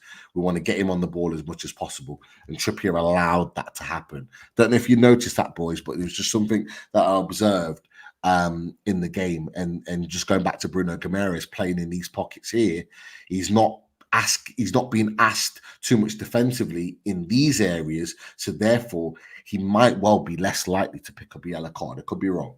But I don't know what you think about that. It's so miracle if he goes through without any yellow card. I'd love it. Brilliant. Yeah, it's wiped later on, doesn't it? But sorry, Kurt. Yeah, is it the 32nd game? 32nd or 34th game? Something like that. Yeah. So I mean, it's doable. It is doable. And putting, it's a great point you've made there, Pete. Going to a free, well, if you call it a 3-2-2-3. It did make a difference, and it does mean that Bruno isn't as exposed, because if Bruno's sitting in that position where Miley and Trippier are, he's probably more inclined, especially if Forest or the opposition are breaking, he probably feels like he has to kind of make some kind of interception or maybe lunge in to prevent a goal being scored. So if Bruno's further up the pitch, he doesn't feel that responsibility to have to do that. So in a way, it's good game management, isn't it? And it's protecting them, which I think is key. Out of interest, Pete, what I wanted to ask you, you were saying about Miggy being ineffective in that right wing position because he is so reliant, isn't he, on Kieran Trippier being his support mechanism behind him and overlapping him. Do you think that's where we'll see more of possibly Jacob Murphy coming in and maybe Miggy coming on as a sub? Because I don't think Murphy is as reliant on Trippier as what Almiron is. Honestly, Chris, not gonna lie, I think you're gonna see a lot more of this. You think so? Yeah. Barnes. This is what you're gonna see because he has the ability to play in these spaces, And what you didn't see from Newcastle United, which is what I wanted to see, particularly. Oh, I just lost it for a second. Particularly from this man, I put second ball on here for a reason. Is that there were times where Miggy was given the ball in this exact position, and instead of going here and Wilson making the run here, and this is another thing I wanted to mention here, and whipping the ball in for him, the ball was here. It gets recycled back into this position, back to Longstaff, back to Trippier, out to Bruno, out to Miley, and then back to the defense. This here is crucial. What Miggy does here is crucial. And what you want to see him is driving into these positions. That's what Gordon will give you because it's natural in his right foot. And he's got a good delivery on him. His delivery is deceptive. He's actually a good crosser of the ball. But what you want to hear is Tavares got off lightly for the most part when Miggy was on the pitch because he didn't drive in and he didn't whip those balls into the box to cause problems. And Wilson didn't know whether to stay, to go, to stay. He's undecided. Gordon will give you that 110%. And if you're playing those switch balls out from Schär out to Barnes one-on-one is a massive threat. He proved it when he came on the pitch. He can go left. He can go inside. He loves to go inside because he'll get into this position and he'll look to whip it into this far corner. And even though a goalkeeper and a defender knows what he's going to do, they can't stop it. And he'll cause problems that way. And I just think you've got two options there, and you've got two dynamic and excellent wingers that can support this guy here. And I actually think long-term, it'll be Alexander Isak that will play in this position. The other thing is that the only downside is that I actually thought Wilson was hard done by him. He made some excellent runs in and around Nikate and Murillo into these little spaces here, but obviously further up the pitch as the defenders moved up into this space, his movement was very, very good. And a lot of the times he was making the little move into this space here, calling for it, but Schär wasn't giving it into here. He wasn't giving it. He was going long to Gordon into here or going long into Bruno Guimarães into here. And a lot of Wilson's good work went sort of unrecognized. He tried to hold the ball up well. He wasn't great with holding the ball up. He did it a couple of times really well. Some of the times he didn't, which is why I think a lot of Newcastle fans think that he didn't have a great game. But I actually think his runs, just watching it in game, were really, really intelligent. He's a good striker. He knows how to make moves. It came better in the second half though when he was this end making runs in, and we were trying to sew up the game. He was better making runs there, and he actually got fed the ball. But yeah, I just think Miggy, with this move here, with Trippier in this spot here, if that continues, will be sacrificed here, and Gordon playing that position long term. But equally, I think Isak might be the guy in here because I think Schär, in all due respect to Wilson, trusts Isak to play those balls into that area and know that he's got the pace to get onto it rather than Callum Wilson. I think Callum Wilson still needs to get up fitness, although I do think we might not see him for a while, just from what I said to you boys after the game, when he had that tussle with Nikate right at the end of the game. He did really well. He was playing it into these corners here, but there was a little tussle where the away end was in this area here, and it looked like, for me, I thought he dislocated his shoulder because straight away he put it in a sling. He put it in a sling, and he literally played for the rest of the game like that in a sling. And he couldn't move it. He couldn't move it up. He tried to, and he couldn't because he was in pain. And he moved it up like this. And after the game, he went to his knee. He still had it in a sling, and then took him straight off the pitch. He didn't even clap the players, the fans at the end. He was off into the back.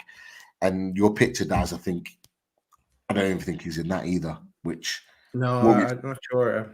Yeah, let's see here. Yeah, Chris, great analysis there, Pete, and that is a worry with Wilson. It didn't show that on TV at all, or not that I saw anyway. It did show him kind of holding his shoulder a bit, or just a muscle or something like that. But we'll have to hear more. Chris, we go to whoever's on questions. We go to the questions. Yeah, we'll hit some questions, but yeah, no, what you said, Daz. Yeah, I seen him have a collision with him, and I seen him like that, and then he was going like this, and as you said, Pete, he was trying to lift his arm and he couldn't.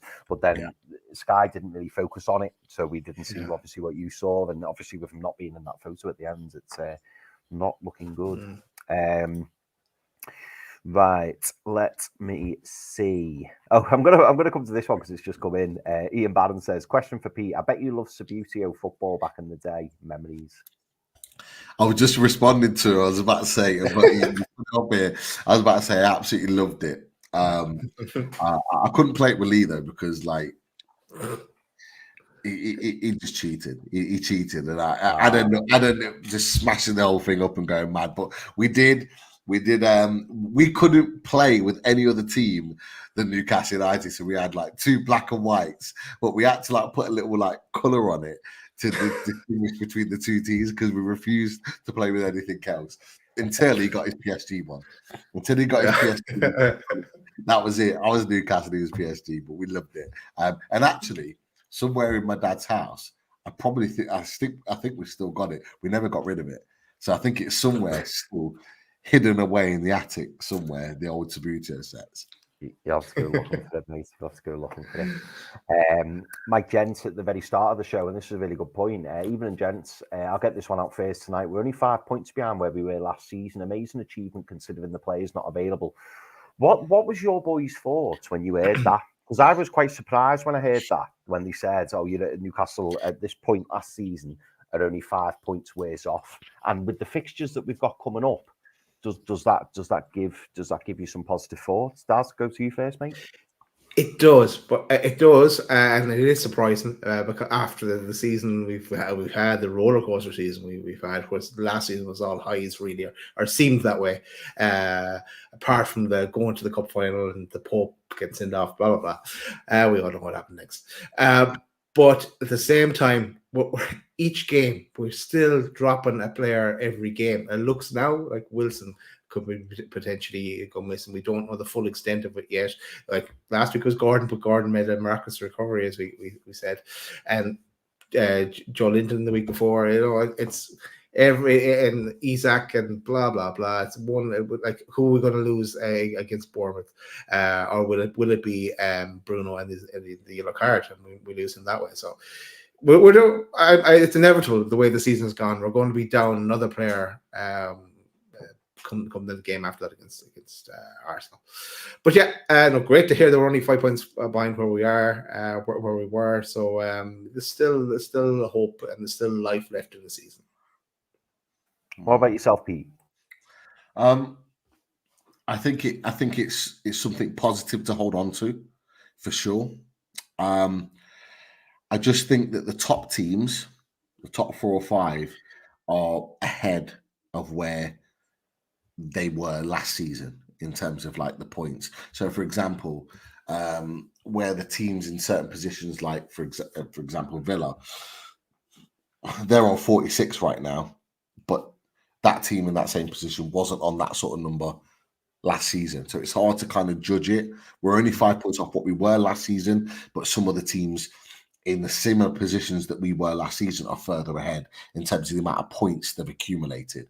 However, we can hold on to that because the aim is for me to get to around 65 points. The quicker we get to around 65 points means I honestly believe if we get 65 points this season, we get European football in some way, shape or form. I'm buzzing with that. Absolutely buzzing because we've got European football. After that, it's a case of, okay, let's see where we're at. Let's see where we're at. Can we get to the 70 plus points that we got last season? If we do, we may well be looking at being in a Champions League race, not necessarily getting it, but being in a Champions League race. I actually think that getting Champions League, certainly top 4, will need more than what we accumulated last season. However, there's a 5th place involved this season that I think we can get hold of. And that 5th place could be one that's up for grabs. I do think Man City, Liverpool, Arsenal, Tottenham will get the top 4. I think Villa, Man United, and potentially Newcastle will fight it out for top 5. Villa will continue to drop points, as will Man United. So there's an opportunity for us. But after Arsenal, we need to pick up the points. Well, in fact, before Arsenal, Saturday, we have to win. Again, I don't care how we get that result. I don't care at this point in the season. I don't care whether it comes off Longstaff's arse.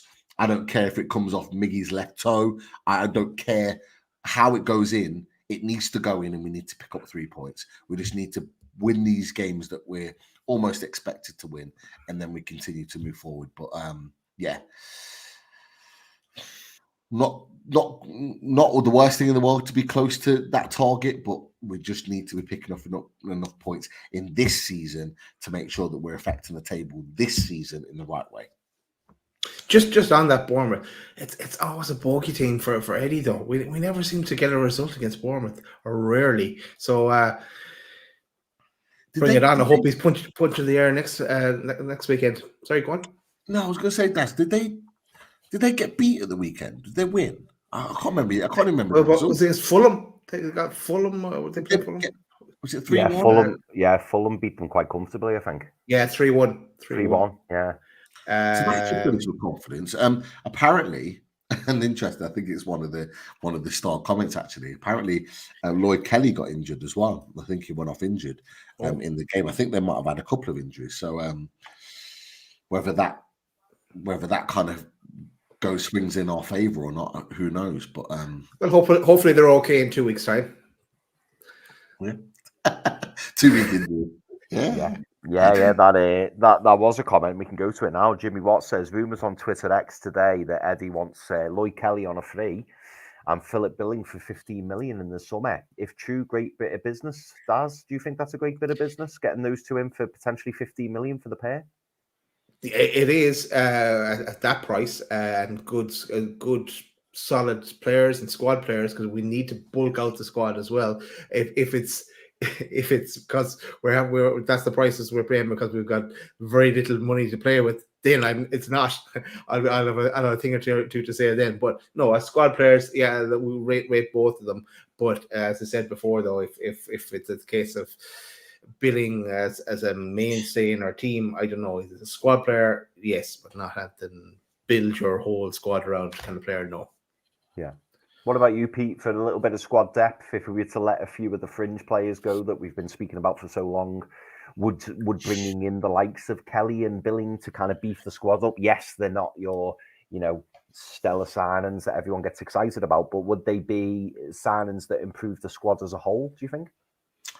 Yeah, I think they would. I think both of them would. Would they both be starters? I don't think Philip Billing would. I don't think he would be a starter. Lloyd Kelly, I think he's got the potential to start. He's quick. He's a good defender. He's good in the air. He's on a free. you take the benefits where you can get them. If we're to sell Matt Target for 10 million and we get Lloyd Kelly for free, we're up. We're up in that position. We've benefited. We've got a better player, in my opinion, in the squad. So for me, I think that in itself is a no-brainer. But when you've got Tottenham and you've got Chelsea and you've got other teams that are interested in the same player, that then comes the problem. And then if it's a case of a straight shootout of how much you're going to pay me to get me on a free, at that point I'm going, nah.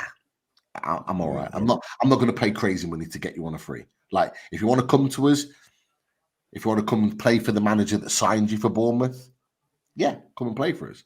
But I'm not going to pay crazy money for you. Philip Billing, though, I think genuinely would want to come and play for this club. And I think he's the type of player that would be happy playing as a squad role, coming in and doing a job. I think he would do a job. He has the same sort of physique and skill set as a Joe Linton. He's big, physical, can put himself around, gets back and forth. He's a number 8. You can chip him with a goal now and again. I think he could be a squad player, which is what the key thing is that we do need to add first-team players to this team. But the key bit is your Richies, your Dummets, your players like that we need to move on. Bye-bye.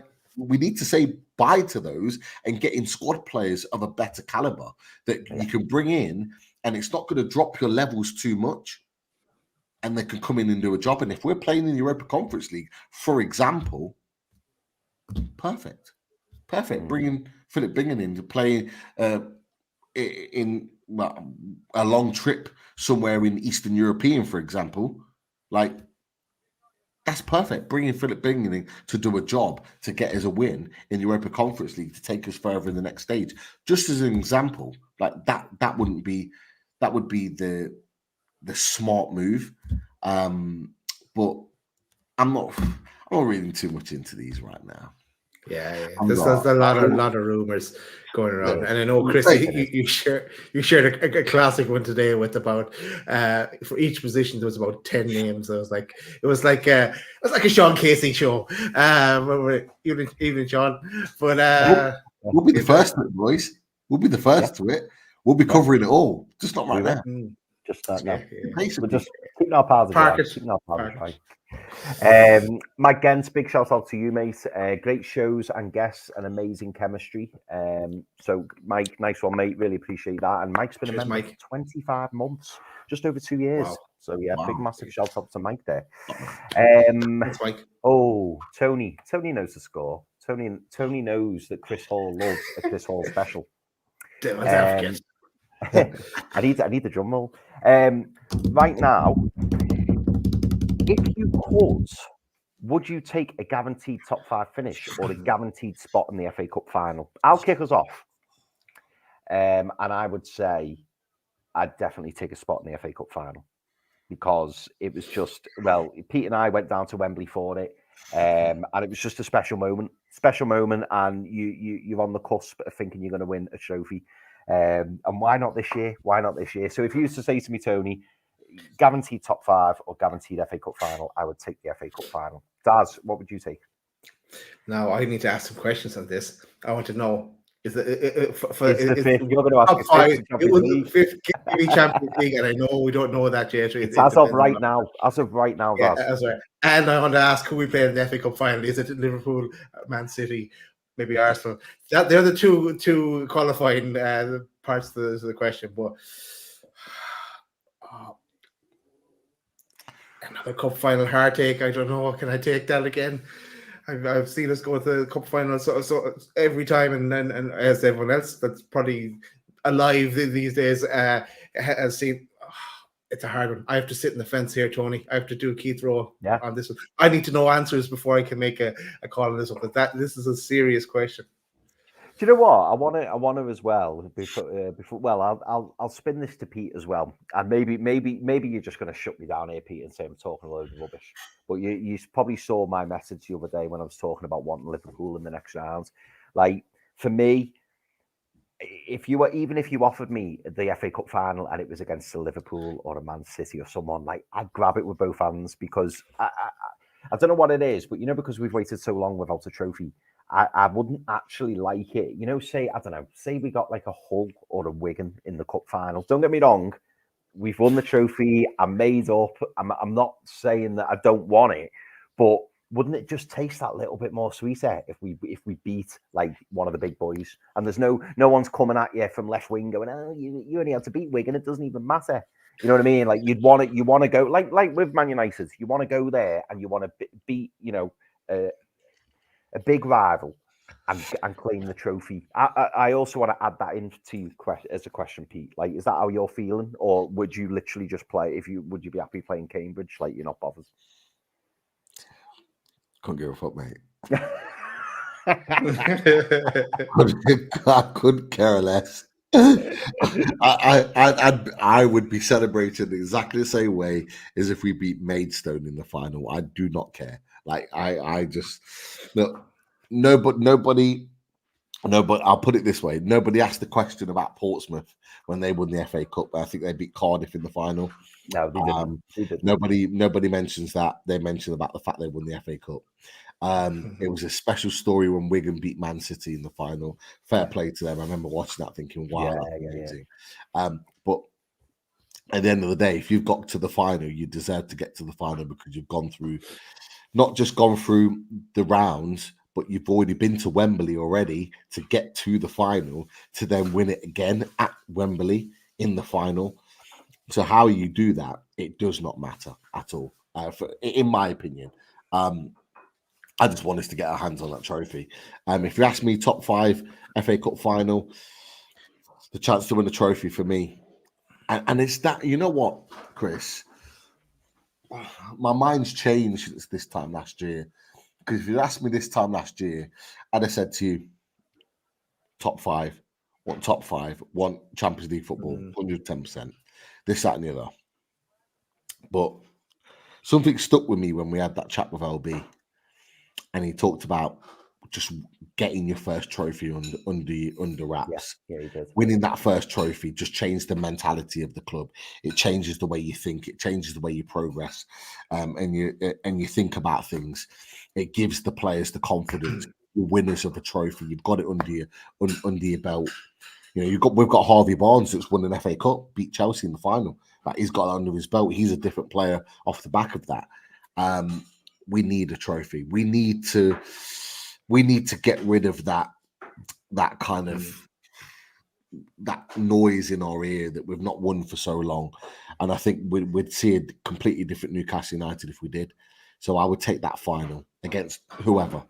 Against anyone. Because Newcastle United have proven this season, away at Old Trafford, home to Man City, like we can, against anyone on our day, when 90 minutes is up on the board, we can beat anybody. Doesn't matter where it is. Yeah. And I'll be honest, boys, I absolutely loved that day, that final. Not the game, not the result, but I loved that final last year.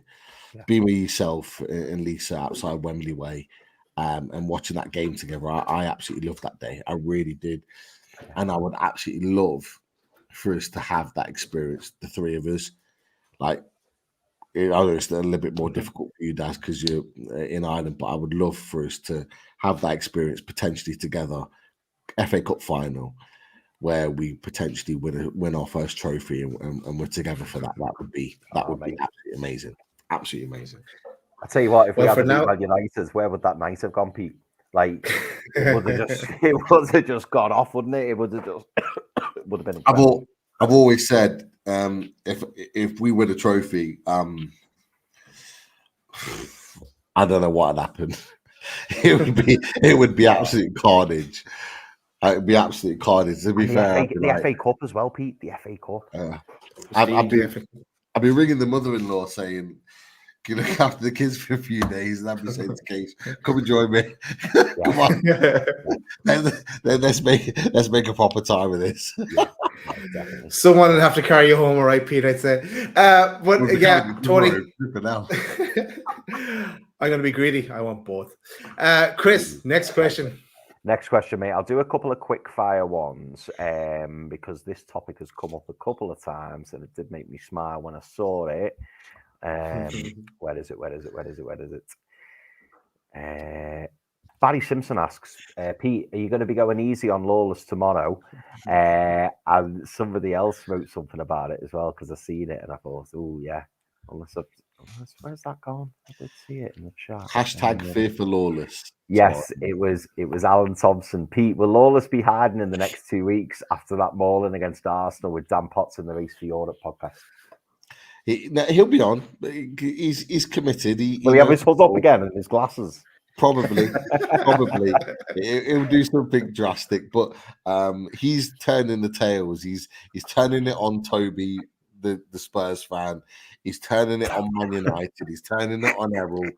I've just seen a message in there from Dan Lawless because Toby's he's a Spurs fan, but he's family from Nigeria, so he's supporting Nigeria in the AFCON. Yeah. And all I've just seen is hold that, Toby, because obviously they've lost to Ivory Coast. So he's flipping the coin now. He's putting on everybody else that's lost, and he's trying to reflect already. But I tell you what. Be there from the start because that opening video. Oh yeah, the opening. That was good. Yeah, and it's going to be brilliant, isn't it? Everybody's good in for him. Everybody, apart from LB. Elby's just disappointed. We're already cooking. Michael Pomar, I can confirm Pete did not lose his keys and his phone because he had his zip pockets. He was ready to go. So Pete's on the ball with that one. Tom Dixon asks, "Do you think we need another striker in the summer?" Tom, I'm going to kick that off and say yes. Yes. Pete Yes, 100%. And I want to bring in Benjamin Sesko. Yes. Sticking with them. Yes. Honestly, boys, Callum Wilson won't be at the club in the summer. No, I don't think he will. I want to bring in 2 strikers. I don't think he will. 2. Ooh. Yeah. No, and you know probably what? Miggy to go out to Saudi or back to Atlanta or something like that. I think we'll start seeing hybrid. I think we'll start seeing hybrid forward players where you've got a player who predominantly plays in one position, but he can also play in the other 2 quite comfortably. We've seen it partially with Gordon, haven't we? I know Gordon's not a striker, but he can play as a striker. And I think the next 1 or 2 players that come in those forward positions, same with Isaac, he can play on the left wing comfortably. I think that's what we see. And tell me if I'm wrong. I think Benjamin Sesko is a striker who can play on the wing. And I can see why we're interested in him if we are. I want to throw another player out that's been linked with us recently. Rafael Leao, AC Milan. Yes. I thought that was just Tom Dixon. No, he's been linked with us. He's been linked apparently us and a couple of other teams in England. There's rumours that he said kind of his spell at AC Milan's done after this season. He's talked about the Premier League being the motion. The issue I have is that he's a left winger, and we've already got Barnes and Gordon there. Gordon can play on the right, but he can play as a striker if you wanted him to. And you talked about that hybrid position, Chris. You talked about that versatility, which we want all of our players to be. Could be an option. If you're getting more left wingers, you might as well throw KK into the mix as well. Why not? Into the party. Why not? I love this question from Tom Dixon because Tom's got his positive hat on today, a bit like myself. Tom Dixon's saying, "Do you think we could get Champions League this season? We aren't that far away." Now, again, boys, you know, we spoke about this a few weeks ago, didn't we? And we said that it's a big ask. There's a big gap at the present, but we know, you know, we've got 7 points out the last 7 points out the last possible 9. And we're going into a Bournemouth game. And yes, we've got that difficult Arsenal game, Pete, as you mentioned. But you look at the fixtures. We just had them up before, didn't we? And there's no games on there where you go, oh, yeah, we won't win that. Yeah, we won't win that. Yeah, we won't win that. Every game I'm looking at, bar Arsenal away, which will be difficult. And I just think, do you know what? We could get something. And in fact, that brings me nicely onto a comment from Claire Simpson. So welcome to the chat, Claire. Claire says, Spurs have us, Man City, Liverpool, and Arsenal all in a row. So let's Villa one, have 2, 3, 4. bad Yeah, run as well. Yeah, they do, Daz. I think, in fact, Alan Thompson says, question, lads, 14 games to go. Where will we finish 7th? He says 7th. Villa get beat again, and both Villa and Tottenham have hard run-ins on paper. If we can close the gap, who knows? I mean, we know with there being 14 games left, that's what? 42 points up for grabs. 42 points. Yeah, the maximum we can get on that is 78 points to the calculation there. But okay, we're not getting 78 points. But but that was why I put the question in our chat today for that Man United Villa game. Did we want to draw a Man United win or a Villa win? And I thought if there was a Villa win today, forget it. Forget that we're not going to catch Villa there. But this was 10 points between us and Villa, and with their difficult. Everything has to go right for us. Everything has to go wrong for Villa, and I think we'll take care of ourselves with Man United. We'll overtake them. I mean, Daz, we nearly saw it, didn't we? There is a chance. There is a chance. I'm going to come to you both. Yeah, I mean, Daz, you know, I'll go to Pete as well. But, you know, let's just say, argument's sake, devil's advocate, you know, we love it. We win our next 3 games. But bear in mind the fact I know we've got Arsenal away, but let's just say, just talking numbers, we win our next 3 games and Villa lose their next 3 games. It's a point gap. It's a 1 point gap. Pete, what are you thinking? I honestly, like, Billy's fuming tonight. he is fuming with Villa. Flip-flopping. Rich is fuming, not flip-flopping, that they are pissed off with Villa. Back-to-back home defeats after the run they've had. Yeah. They're a free fall right now. Yeah. They'll pick up points, of course they will. But for me, I think Villa have been found out a little bit like we had.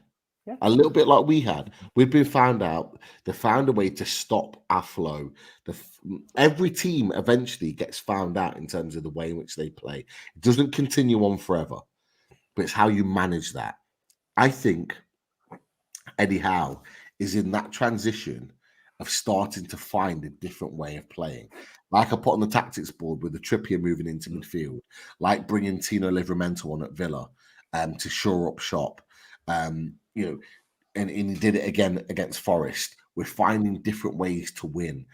I think Villa are just very much stuck in their ways. They're high line, easy to play against. Tottenham are the same. Tottenham will find it difficult as well. Tottenham play a very high line. I think Tottenham playing that line against Newcastle United with an Isak in the team will destroy them. I think will cause massive amount of problems. It's whether we can keep them out. And I just think with Villa, they will drop more points. It's whether we can continue the momentum.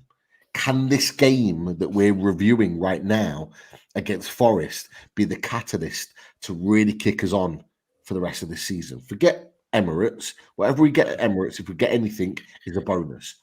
But can we beat Bournemouth? Can we beat Wolves at home? Can we take points at Selhurst Park with a free-falling Crystal Palace team that are worse than us in keeping their best players fit right now? Can we go to Chelsea and put the wrongs right in what we did in the quarterfinals? Can we go and get the win? I think we can do all of that. I really do. And I think if we do that, I think we'll be in a really good position by the end of March to really tackle April. And when we've got Tottenham, Man United,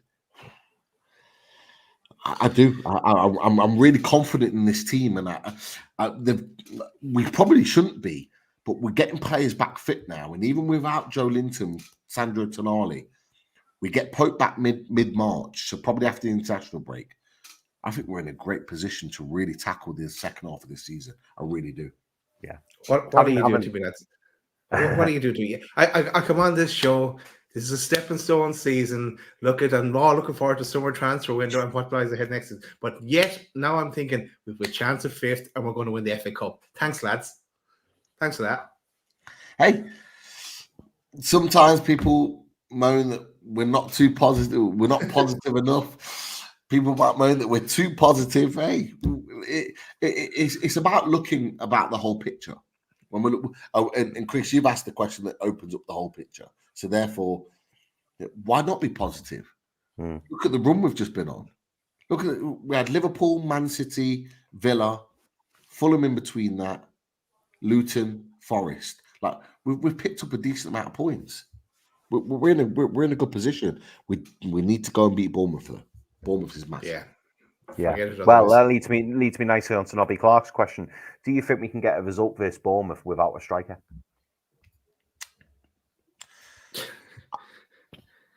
I wouldn't be surprised if Alexander Isak's back for Bournemouth. I hope so too.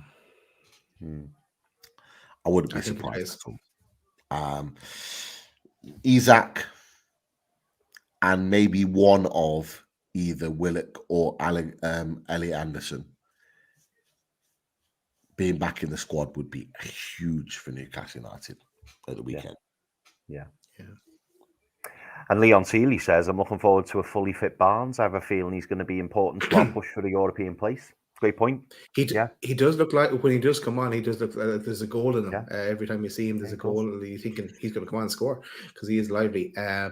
Looking forward to seeing more of what he can do in a Newcastle shirt. Double figures, boys. I'm still going for it. I'm going to stick to it. He might not get it. He's got two, isn't it? 2 or 3. It might be 2. I'm going double figures. 8 goals. He can do that.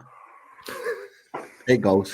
We'll see. You know, Mark, We'll are you see. including cup goals on the way to the final? There? Oh, he's got to include cup goals. He's Yeah. got to include cup goals. All competitions.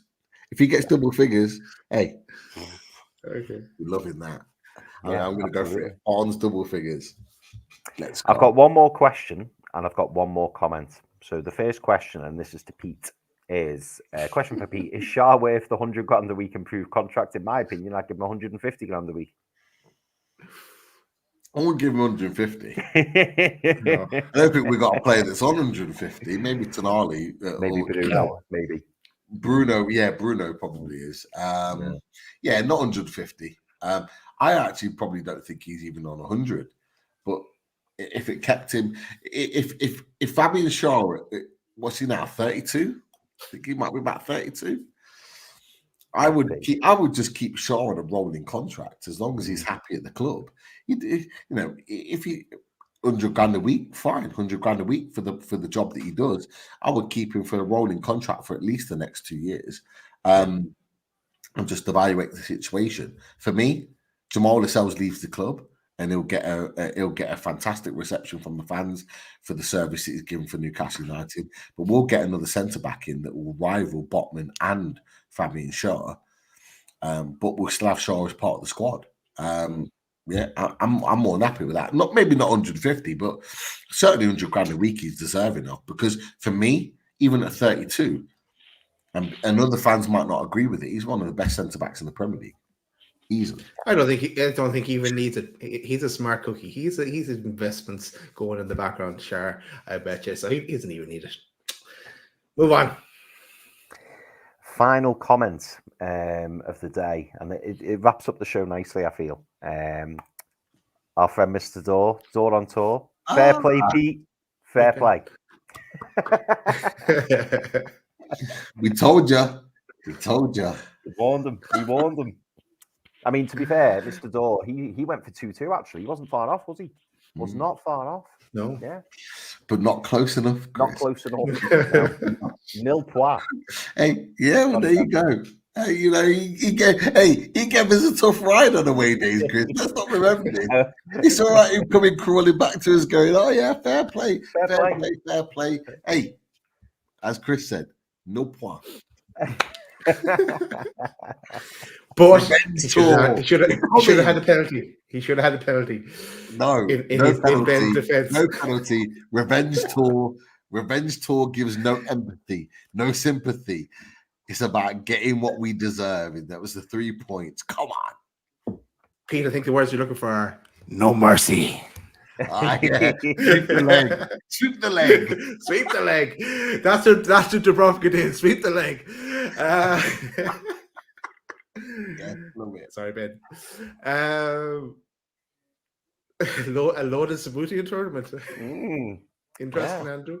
Loaded Sabutian tournament. If we don't beat Newcastle Fans TV, maybe that's what we'll have to try next time. Yeah. We're not going to play footy anymore. We'll play you at Sabutio, though, and we'll win. Love it. I'm just flashing through the comments now. Ian McKenna, what's the difference between a blue card and a yellow card? So apparently the difference is a yellow card doesn't basically do anything anymore because it won't really have the same meaning. Yet a blue card will get you a 10-minute sin bin. So a player will go off for 10 minutes. That's what. Have you heard the latest though? Because apparently they're looking at scrapping that because of the fallout from a lot of the Premier League clubs off the back of it. Oh no, I haven't heard. There's been a lot of not just Premier League clubs, but there's been a lot of backlash off the original kind of announcement that they're considering a blue card, and that they're actually considering whether it's the right thing to do or not. So therefore, it might not be happening. Which I think, if you look at every Premier League manager, Eddie Howe talked about it, and he was well against it. There's been a number of Premier League managers in their press conferences before this weekend that were exactly the same, that weren't happy about it at all. They're not going to want to try and rock the boat. So I think they're going to go back to the drawing board, in my opinion. I don't even think it'll be a thing. But that's just me.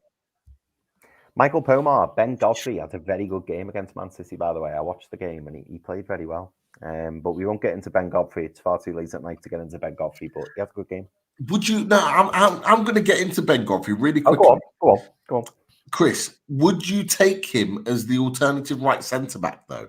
Because obviously Lloyd Kelly is a left-sided centre back and a left back, so they're completely different positions. Whereas Ben Godfrey is a right centre back that can play right back. Would you take him as an alternative to Schär if Lascelles leaves, or would you want somebody else, maybe of a higher caliber? What you thought? 1,000,000% I would, mate. I would, because like we said before, and you articulated it well when we were talking about billing. Like, am I asking Ben Godfrey to come in and be a starting 11 player week in, week out? No, but we need a squad. And is Ben Godfrey an upgrade on Jamal Lascelles? Yeah, and he's a utility player. He's actually played left back for Everton as well, so that's right back, left back, and centre back. And this is why I felt so sorry for Ben Godfrey, because he's not actually been played in his proper position all that often. He played right back against Man City, and he did a decent job against Jeremy Doku. He has a decent game. So for me, if the figures are true and they're talking about 15 million, I think, what did we say he was? 26 years old. He's quick. He's strong. I think as a squad player, would I want him to replace Schär? No, but like you were saying, Pete, if we end up getting in the Europa Conference and we're going, to playing abroad, would I be comfortable having him in the starting 11 for Newcastle? Absolutely, he'd do a job. He'd be decent, and he'd be a good squad player, is what I'd say. Michael Palmer was saying, I should be asking you the question about Ben Godfrey. You've talked about Ben Godfrey all night, man. Come on, Michael. Come on. Yeah. I reckon Chris is either best mates with Ben Godfrey, or he has put a bet on that he'll join Newcastle years ago, and it's Braithwaite, on the other hand. I think he's a good player, mate. I think he's a good player. I do. But yeah, Bramthwaite's superb. Bramthwaite is superb, but Bramthwaite will cost you quadruple what Ben Godfrey was. Yeah, he's gonna have everyone after him. Apparently, Man United are looking to go all in for him. Or they want him big time in summer. Yeah, they're changing their tactics on signings with Sir Jim coming in. But lads, let's give a shout out to the sponsors. Shout out to theradiatorshed.com, and go check out the website for all the latest on the radiators. I'll just flash up a few pictures of the radiators there. You know what radiators look like, but you haven't seen Russ's radiators. You have to check them out. There's Russ there. He's the guy on the right. There's also H2O Bathroom Design Co. Go check out the website and the latest on bathrooms. We have to get new pictures. We've been talking about it for so long now, but we need new pictures on the latest showrooms at H2O Bathroom Design Co. That's just a quick shout out to our sponsors, and also a shout out to ourselves. And you can catch us across the range of platforms, which include this one, YouTube, or whether maybe you're listening to us on Spotify or Apple Music or Amazon Music tomorrow at some stage. Also on our socials on Twitter, X, TikTok. You'll see mainly Pete in there on the old TikTok. But yeah, I dip in there. Pete is an extra little bit of footage, so well worth to follow on that and checking it out and see what Pete has to say, usually right after the game, so keep an eye on that. And Insta as well, we're on Insta as well. And also our business inquiries, our email address is loadedmagnufcinfo@gmail.com. So that's where you'll find us across everything. That's it, lads, I think. We will be back during the week. We're bringing back another Talking Tune show. We're in the process of finalizing the guests. So I think Tuesday. I think we're going to go with Tuesday now, probably over day, because we realized it's Valentine's Day on Wednesday. So maybe not the best idea to have it on the Wednesday. So let's have it on the Tuesday instead. Good show. But we can have our own show, lads, on that day if you want. But right, let's leave it there. Thanks everyone for joining us and listening to us, putting up with us for well over 2 hours. And we will see you during the week. All that's left to say is, how'd you like that? Get in. See you later.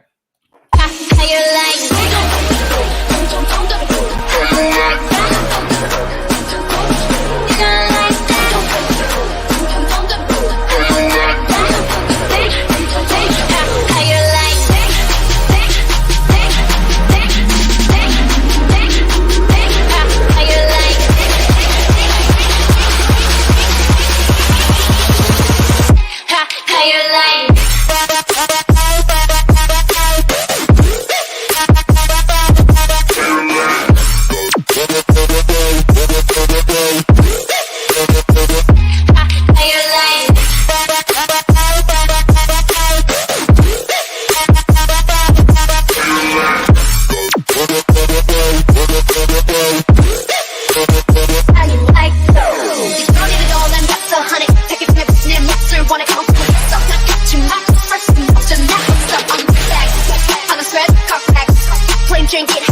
Like me, then tell him you like that, like that.